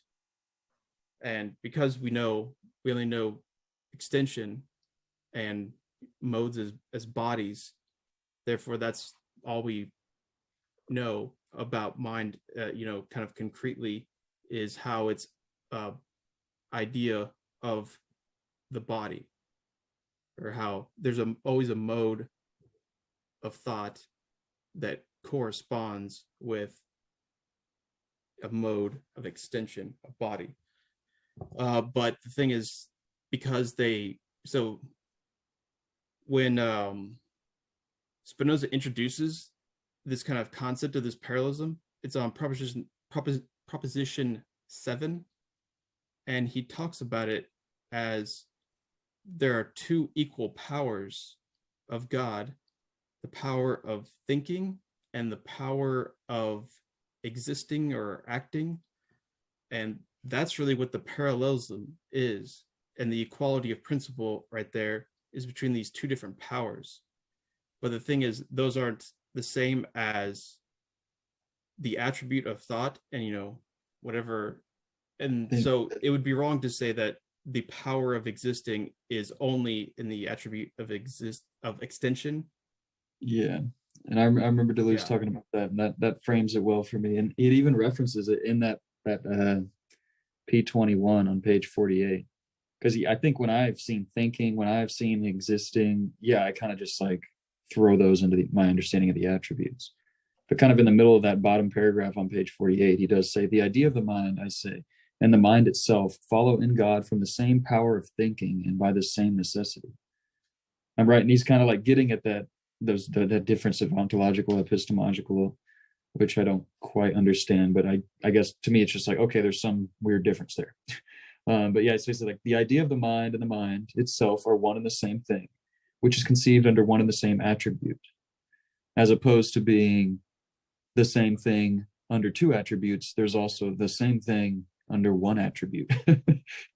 And I guess that's kind of just like, it kind of throws me for a loop. And I put that in the Discord too. Like page 48 really was like, what the hell's going on here? But but yeah, and that's where he says, you know, the power of thinking stuff. And I haven't reread it with the kind of like logic of understanding thinking and acting existing are a kind of different sort of thing, talking about the powers. And does he ever directly address that, talking about quote unquote powers? Or is that something we're kind of just supposed to pick up because I feel like we haven't mentioned it? Yeah, so he'll go in to talk a lot about power as, you know, power of being affected, power to affect. And this is especially in the third but he's more kind of dealing with it on the kind of concrete level of affects, where he's going to talk about how they affect our power to do various things. But that's going to be connected also, of course, as all these things are, with God's power as a kind of part of it. So I think he will talk about that some more, although maybe not on that kind of like purely almost like theoretical level. At the same time, he'll always kind of want to probably put it in connection with the kind of affect kind of thing that he's talking about simultaneously. Yeah, so the ontological parallelism, I'll just say what that one is. So he gets more, Spinoza gets more into what that one is in the beginning of towards the beginning of the third part. And this one, at least as kind of formulated by Deleuze, is that for substance it'll have a modification. That modification is expressed in every attribute as a certain mode. So that for one mode, it also has a mode in every other attribute that are all an expression or different expressions of the same thing, which is a modification of substance. So that's basically it right there, is like the formal way of saying what that is. But I wouldn't worry about that too much, although at least now, but who knows, maybe that'll be helpful in thinking about it when Spinoza actually kind of introduces this in the third part. Yeah. Maybe. Well, the passage Joey read brought another question to my mind, but we're out of time. So I'm thinking maybe I should postpone it. I mean, yeah, like when I read that passage, that's one of the passages I read, and I'm just like, that's not for me. At the end of that passage, right? As soon as someone knows something, he thereby knows that he knows, and at the same time knows that he knows that he knows. And I'm just like, yeah, sounds like the self is a self relating itself to the relation that relates itself to itself. Oh man, I was thinking about Taking me that. back. I've been thinking about that a lot recently. I'll say that. Yeah. Could you remind me what was that on page 48? yes, yeah. And so it was P21. Oh, and then discussion after that. Yeah, and then I read pt.2, and then immediately a question popped into my mind that I hadn't noticed before. But again, Never, are you going to be able to remember your question? Because that would be a good way to start. I put a star and a question mark by it, so hopefully. Because I have an answer. I don't know. I'm not going to say it's the answer, but Go for it.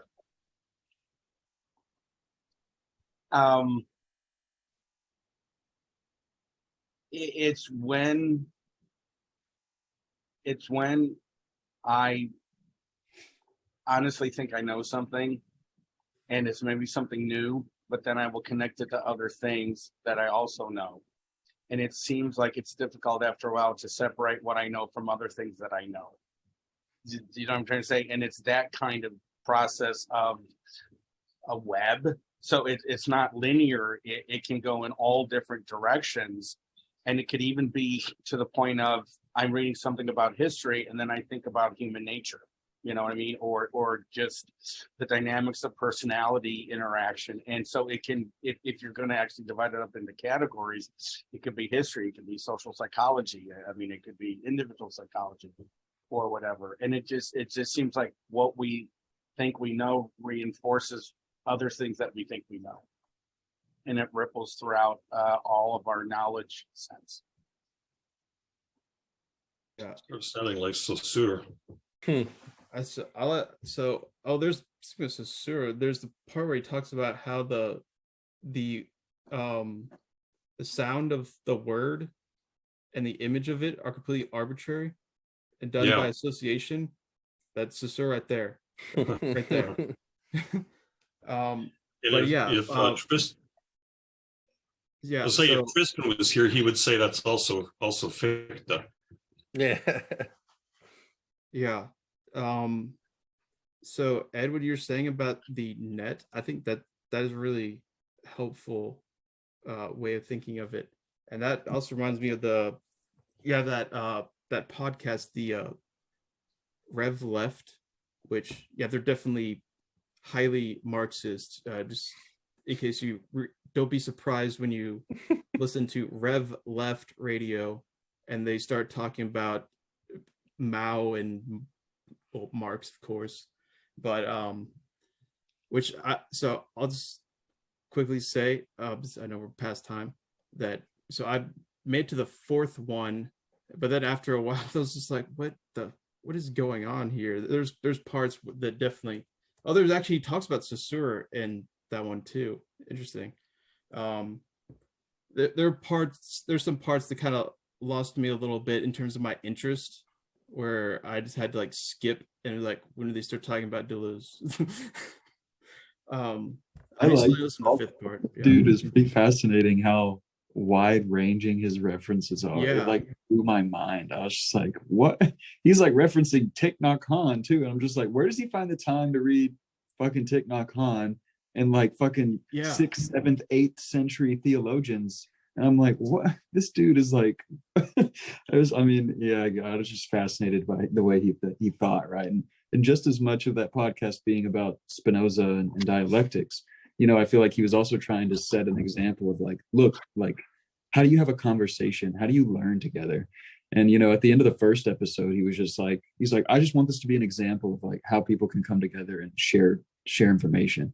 He's like, I literally just sit around me and have all these books. He's just referencing, reading quotes. And I'm just like, wow. Yeah. I mean, it's like kind of just a stream of information. And I'm just like, okay. It's like a fire hydrant. Kind of. Yeah. So that is actually specifically that Thich Nhat Hanh example that he gives, where he talks about the Buddhist concept of dependent origination. And that was one thing that made me see like, oh my God, that made a lot of sense. And I think he's right in saying that there's this tension going on with Spinoza, where he's coming from this kind of mechanistic, milieu, Cartesian milieu, and he has to talk about it in that language.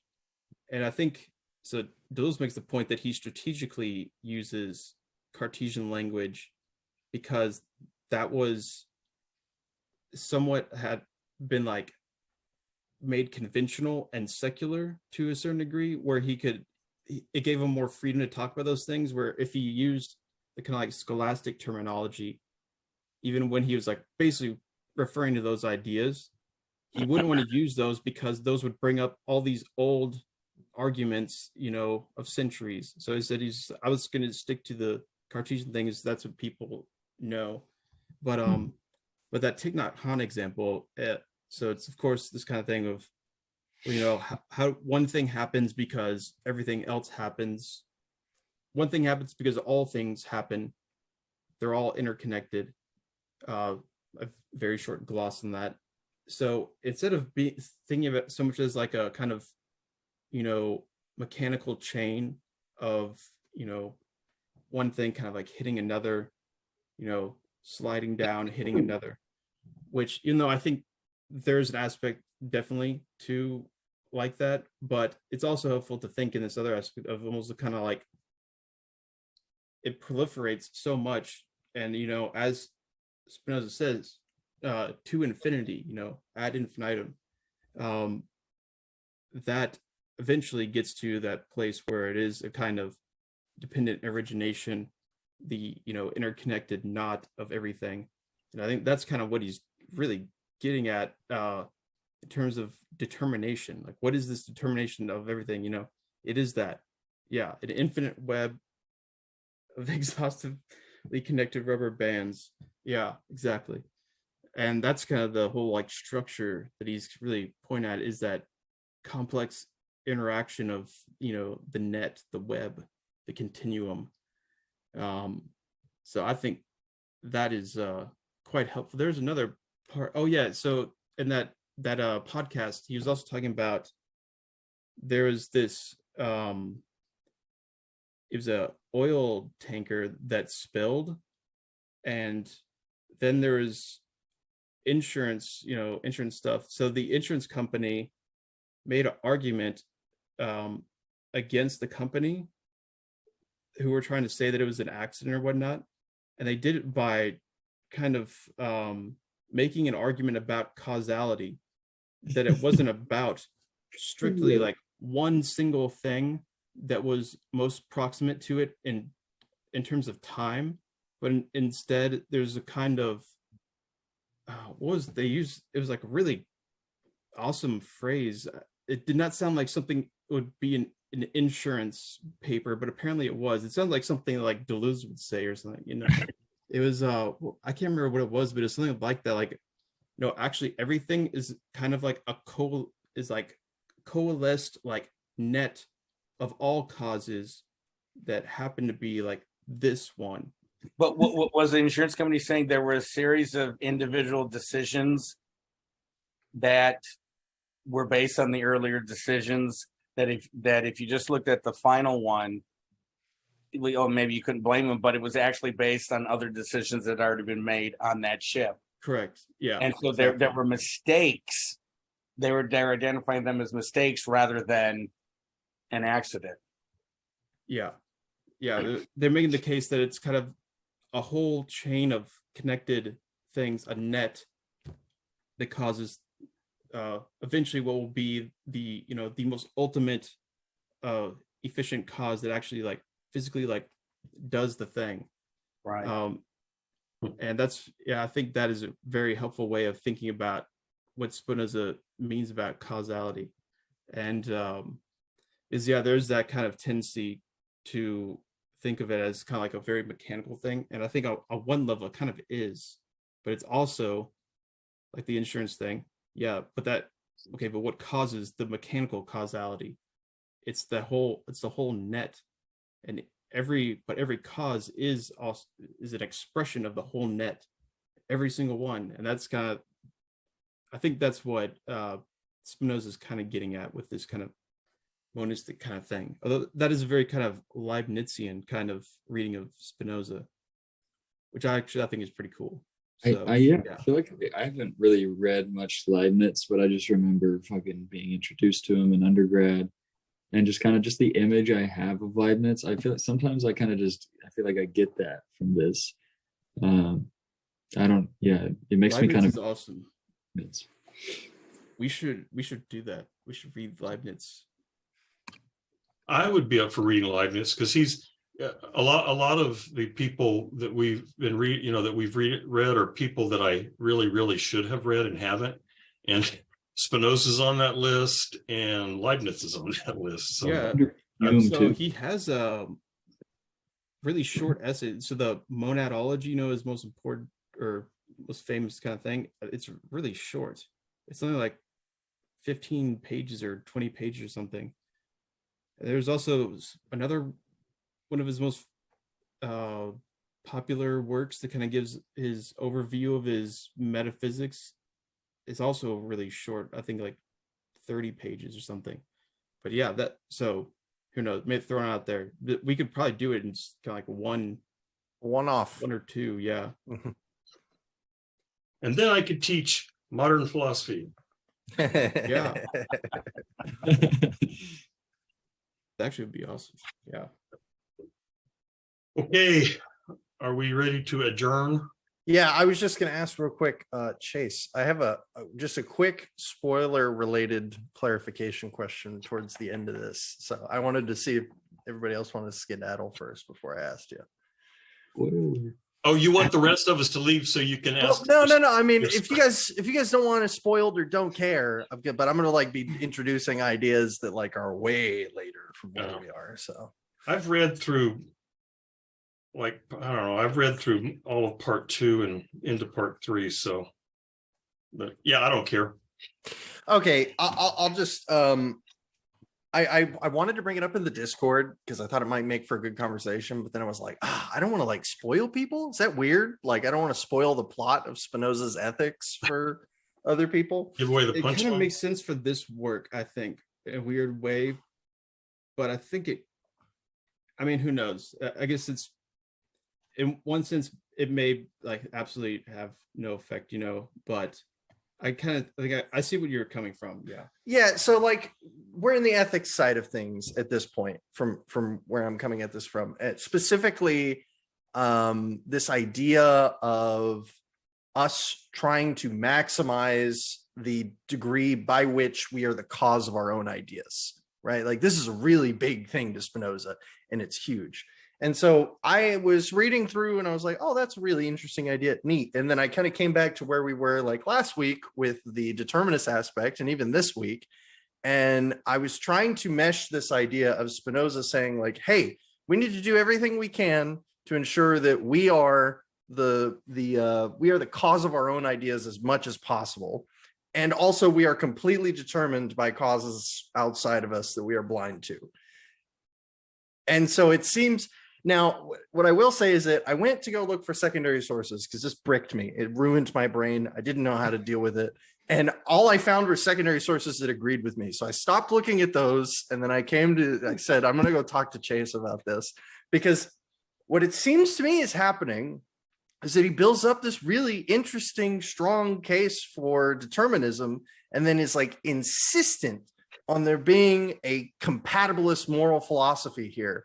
And so he does something kind of like what I criticize Hume of a little bit, though I think, I like Hume, so maybe I'm a little biased towards him, but I think he was a little better about it, where Hume's like, Hume's law, moral philosophy is, and then he goes, hey, have you ever heard of this thing called sympathy? It's pretty cool. I think Spinoza seems to be kind of doing the same thing to me. So basically my clarification question / little explanation here is, just to narrow it down, how can we in any way whatsoever meaningfully nudge ourselves in the direction of ensuring that we are the causes of our own ideas, when everything we do and are and will be is a causally determined, essentially predestined, if you want to take it that far, existence? Oh, so I think it would have to be something where, what is actually making the choice in all these things, are kind of swaying things to go one way or another. And I think you'd have to get out of the any kind of idea that, there is some kind of ego kind of like separately selecting these things, like against the causal nature of everything. Instead, I think it's almost kind of like that we were talking about, like the dependent origination kind of thing, where it's kind of, you are actually a part of the causal order, and in a way what he's trying to explain is like how to do that, how to get in sync with it, which is essentially by way of, in one dimension, is kind of understanding it. And then I think by then you form a natural kind of resonance with it, and that's how you would do it. But yeah, I think there's a certain way of framing it where you would, of course, never be able to move in a deterministic system, against it, by definition. And I think Spinoza definitely, he definitely agrees with that. But then the problem is trying to explain exactly how it is that, we can come to understand it and kind of move within that frame when it is completely determined at all. So yeah, it's basically the classic problem of, you know, determination, where, and this, the thing is, he's saying, yeah, freedom is kind of being able to move within that that determined kind of course of things, instead of against it in a way. You know, how can we move within it in order to, like, give it these, you know, inject these properties where it has this kind of autopoietic, kind of self-organizing aspect of it. And I think, you know, almost kind of, well, this is probably not kind of like kosher on a Spinoza level, but it's almost kind of like, you know, we're constantly like living within, you know, this realm where we have kind of like these, a strange kind of like slippery ability to kind of like sway things one way or another. And I think he's saying like that's really kind of on the level where we can operate, although we shouldn't kind of limit it to how we just simply, you know, perceive it on, you know, like the common order of nature, say. But I'm thinking in terms of like, well, what can I actually do? Because I can, you know, decide to go do things. I can go, you know, pet my cat right now. I just like, just right now, like leave, pet my cat, or I can, let's make it dramatic, like kick my cat, you know, or something like that. I would never do that. Put your cat out there, and put him outside. Yeah. Don't alert PETA or Ed or anything because I said that. I would never You inflict hurt my trauma cat. on yourself. That's why I said just put your cat outside. Trying to Yeah. give you an example. We're recording this, by the way. Yeah. I Yeah. mean, there's a certain Watch this. there's a certain kind of like framing to this book to where it's like it's trying to be like almost like a hopeful message of like, look, we can find like a happiness and like a kind of fulfillment, almost a eudaimonia in this existence. But there's this backdrop of this metaphysical determinism that's like, whether or not you, the person reading this book, will ever reach this was decided by causes long before you. And so it seems to like kind of wash that tone of like the last third of the book away a bit for me. And it's kind of I mean, like his specific compatibilist argument that he makes at I think it's in part 4, I'm pretty sure. I think lands with me just fine. He's like, hey, these people, like, we have to put them in cages. And I'm like, okay, yeah, I can. That's normal compatibilist talk there. But like people who do bad things or whatever, it's specifically this idea of like, you ought to be like moving towards this end, because I was always going to read Spinoza, and I was always going to have the reaction that I am having to Spinoza. And whether or not I walk away with a pursuit towards virtue and happiness because of Spinoza was already done before Spinoza ever even existed. And so it's, there's like, I'm basically trying to figure out if I'm missing something, and Spinoza's like, hey, it's not really that bad, bro. Or if he's like, yeah, it's that bad, and you accepting it and understanding that is part of the process of getting to this fulfillment. I have a possibly completely wrong illustration. So this may have nothing to do with what Spinoza, but it maybe. So, you know, supposedly a fully realized Buddha acts without intention, which just sounds ridiculous. You know, how could you ever act without intention? And I heard a Buddhist teacher, Reb Anderson, that Hunter likes, talking about this one time.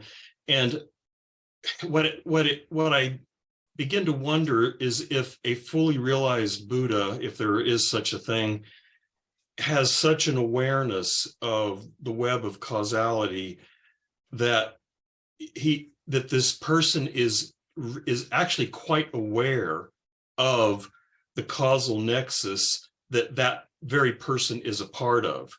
And so they experience themselves not as a person acting. They actually have a fully conscious experience of being a manifestation of the causal nexus. And so then in this state, this person is acting, they're acting in a deterministic way because they're simply manifesting the causal nexus, but they experience freedom because they don't have this internal cognitive dissonance where they're trying to fight the causal nexus, which they can't really do that anyway, but there's all this tension, this potential mental tension and unhappiness and anxiety of trying to do other than what you're going to do. And so there's this kind of deep freedom in just being, as Nietzsche say, being who you are, but just completely manifesting and being aware of that. And, like in the sense that God, why is God free? Well, because God acts out of a divine necessity and there is nothing opposing it. So God just does what God has to do, but there's this freedom because there's no external constraint. And in a similar fashion, this person is just manifesting what is happening and they're experiencing that. So, maybe something of that sort, I wonder. That resonates with some of the stuff I've heard associated with Spinoza. And that video that Chase had shared with us that I watched earlier today, the Esoterica one, the guy talked about, that kind of painting of Spinoza as a mystic, almost kind of in that line. And I think in one of his other texts, he says like the goal of this or the goal of philosophy should be to bring the human mind into union with the divine mind or divine intellect. And I feel like, it's like, how do we like think or like understand the causal nexus in a way that you would just kind of absolutely affirm, your act as like one of necessity. And not fighting against it, like not trying to, you're going to flow down the stream whether you want to or not. So stop flailing around and enjoy the ride. Maybe, I don't know. Well, I mean, and I'm not saying Spinoza is saying this. I have not a clue. But just when you said that, Nevitt, I was thinking, and what are you told all the time about swimming? If you're fighting the current, stop it. Let it take you so that it will be less powerful and you can actually get out of the water. But if you go with it, you actually are increasing your chances of surviving rather than fighting it. And so if you put it on a more metaphysical level, well, if the universe, if out there has any kind of meaning and process, well, then wouldn't it make sense that we go with the big flow? Capital F flow, right? If it's true for a river, why isn't it true for the entire cosmos? In Tai Chi, we do like yielding practices, which are pretty much just that. Like you're working with a partner and you're like practicing kind of feeling how they're pushing you and just like go with it and just kind of like move out of the way. I mean, there's even like some Kierkegaard in that same kind of idea too. Like he's got this whole idea of like accepting the realities of what it is to be human and not choosing not to fight them. But that, I guess that's my only thing for Spinoza is like a hard determinist, is that me, ever being the pessimist, can't help but see the very bleak and true, and I think Spinoza would agree with this, reality that like, hey, some people will never be able to do this, and it's absolutely not their fault whatsoever, and they will be miserable for eternity. And I'm going to tell you all of this, and there's nothing I can do to affect you. You still might be miserable for all eternity. And it's like, I don't know. Is that the message we want to be giving here? I don't know. I mean, well, you're not all eternity until you die, and then you're, because your memories and ideas and everything go away when you die. But well, there's in Zarathustra, Nietzsche describes this person that he calls a ball of snakes, the pale criminal. I think that's the title, is the pale criminal. And his soul is like this ball of snakes. It's just this churning. Like I think of it as like when Plato describes the thoroughly tyrannical soul, where it's just your mind is just this competing set of drives and instincts that are all fighting with one another, and there's no coherence and no structure.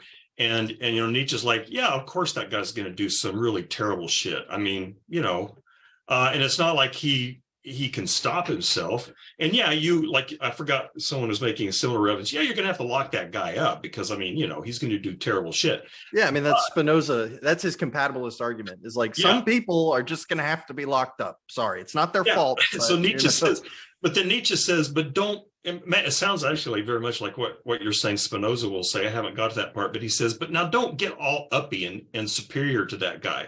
It's like that guy, that's what he is. And don't, like, he's kind of making an argument for, don't punish that guy for being who he is. Surely you've got to get him out of society, but don't think that he chose to be like that and he's exercising some malevolent agency. He's not. He's just manifesting who and what he is. And so, there's no really moral judgment in the sense of this guy is choosing to do these awful things. So, not really justice, but the penal system is really not about punishing a person for their malevolent intent. It's just about getting them out of the system so they don't hurt people. Yeah. And I think the way that he'll phrase this is that I was paraphrasing, by the way, if that wasn't clear. I think it was a decent paraphrase, definitely. And so he talks about, there's these affects that, or emotions in some of the translations, which I think is a really bad translation, by the way. But he's saying that there's a lot of authors, when he's talking about authors, like he's gonna like lay into them, but he's like, they say terrible things about the affects, but this is totally wrong. And we shouldn't ridicule the affects. Instead, we should understand them. So he's always like saying, don't ridicule, understand. And I think that's definitely that kind of spirit that he's talking about in terms of something like that. Simply understand it. We don't need to condemn it in this kind of, absolute way. But still, I think the big thing is, it's really, I think the kind of Buddhist Taoist angle to it is very enlightening, dare I say. Sorry, I was picking up, maybe this is just me, but I was picking up a lot of Marcus Aurelius vibes towards the end, like a lot of this like stoic acceptance of who you are, what you are, your circumstances, and trying to make the most of them. But there's definitely influence from the Stoics, although he's not. He's I think not that somewhat gets that's one of those kind of influences that I can be overemphasized at times, but it's definitely there. Hints. And I think that is the Stoics themselves were actually possibly likely like literally influenced by Buddhists that came to Greece. There's a book, The Shape of Ancient Thought, that talks about this kind of the influence of Eastern thought on ancient Greece in particular, and the Stoics and like Epicureans and whatnot. It's pretty interesting. But I think that's definitely one of the things. I think the problem to kind of understanding it is that as long as we still keep framing it as like that, I'm just like a cog that is separate from everything, that is kind of like being pushed around like that, then it never makes any sense. It only makes sense if you understand that what you are is just everything else, but in a kind of differentiated way. And we're all kind of like folds of like this one connected origami. And I think this is the thing. Well, it's difficult to talk about without going into metaphor. But I think that's kind of what he's talking about, where it's like, okay, well, but if I'm determined, then what I do doesn't matter because it's already determined. But then I think the idea would be like, well, then that's what's going to happen, because you're thinking that way. We're really on that, and I think this is where like that practical kind of like experience, lived experience kind of comes in, because that's what will take you immediately out of that, where like, no, I mean, I have to choose what I do on some level, or at least orient myself as if that is the case. And I think the way that that connects with so I think Spinoza would want to say like, yeah, that's, if we could understand kind of like how those connect, that is really kind of the trick to it.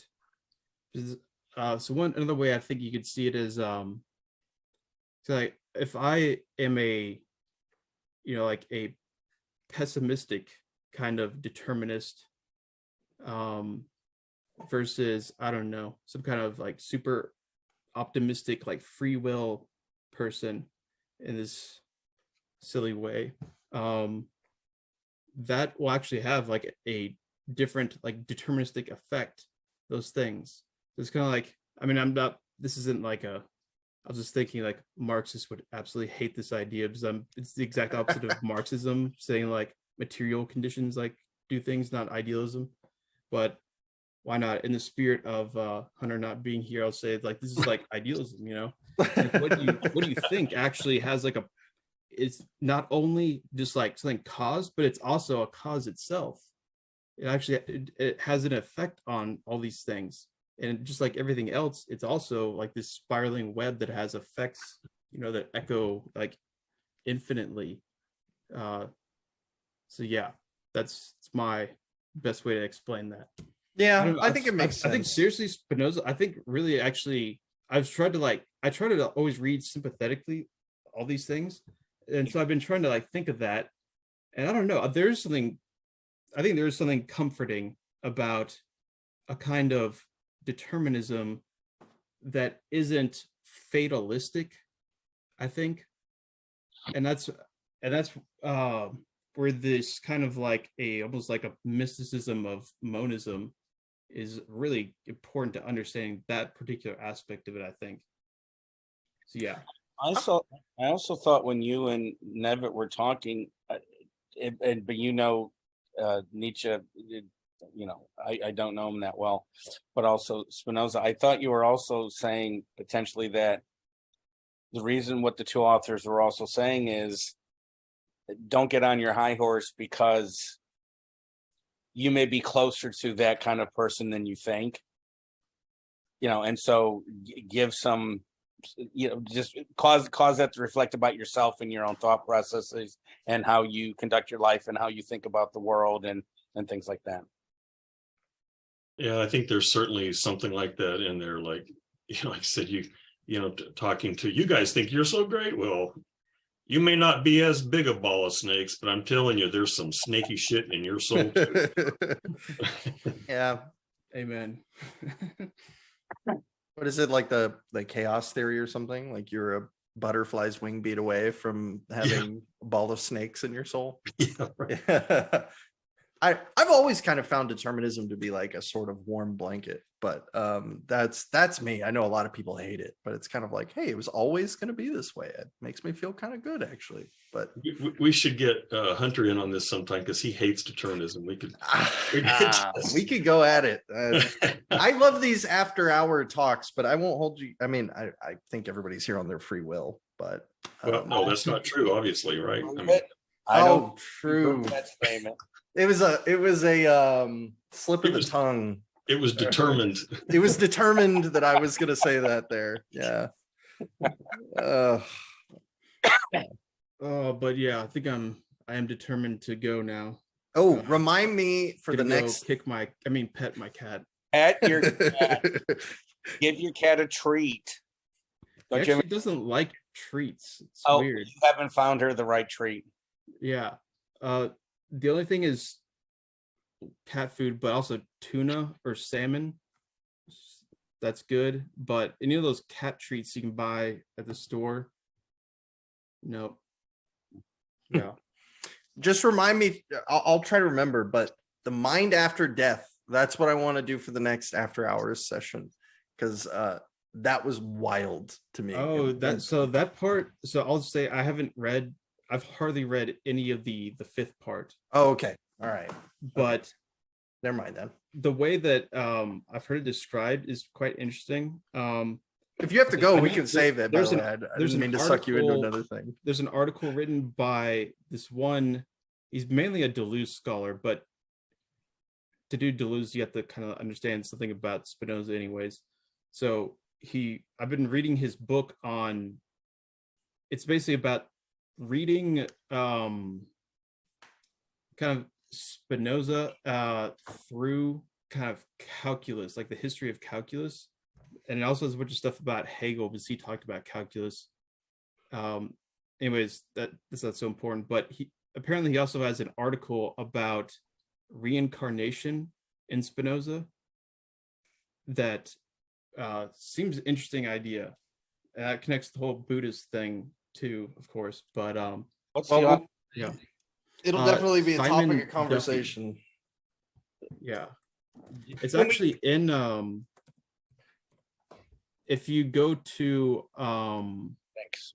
the Alkek library, I believe it's in Deleuze and Buddhism. It's an anthology that I had the library order, Oh, but I didn't get to read it. But I think it's still there at the. It was really expensive, but thank you, Alkek. But I think it's in that collection. okay. Yeah, Thank you. maybe it's worth reading. But yeah, that fifth part, there's not really a lot I can comment because I really haven't read it yet. We'll explore it together.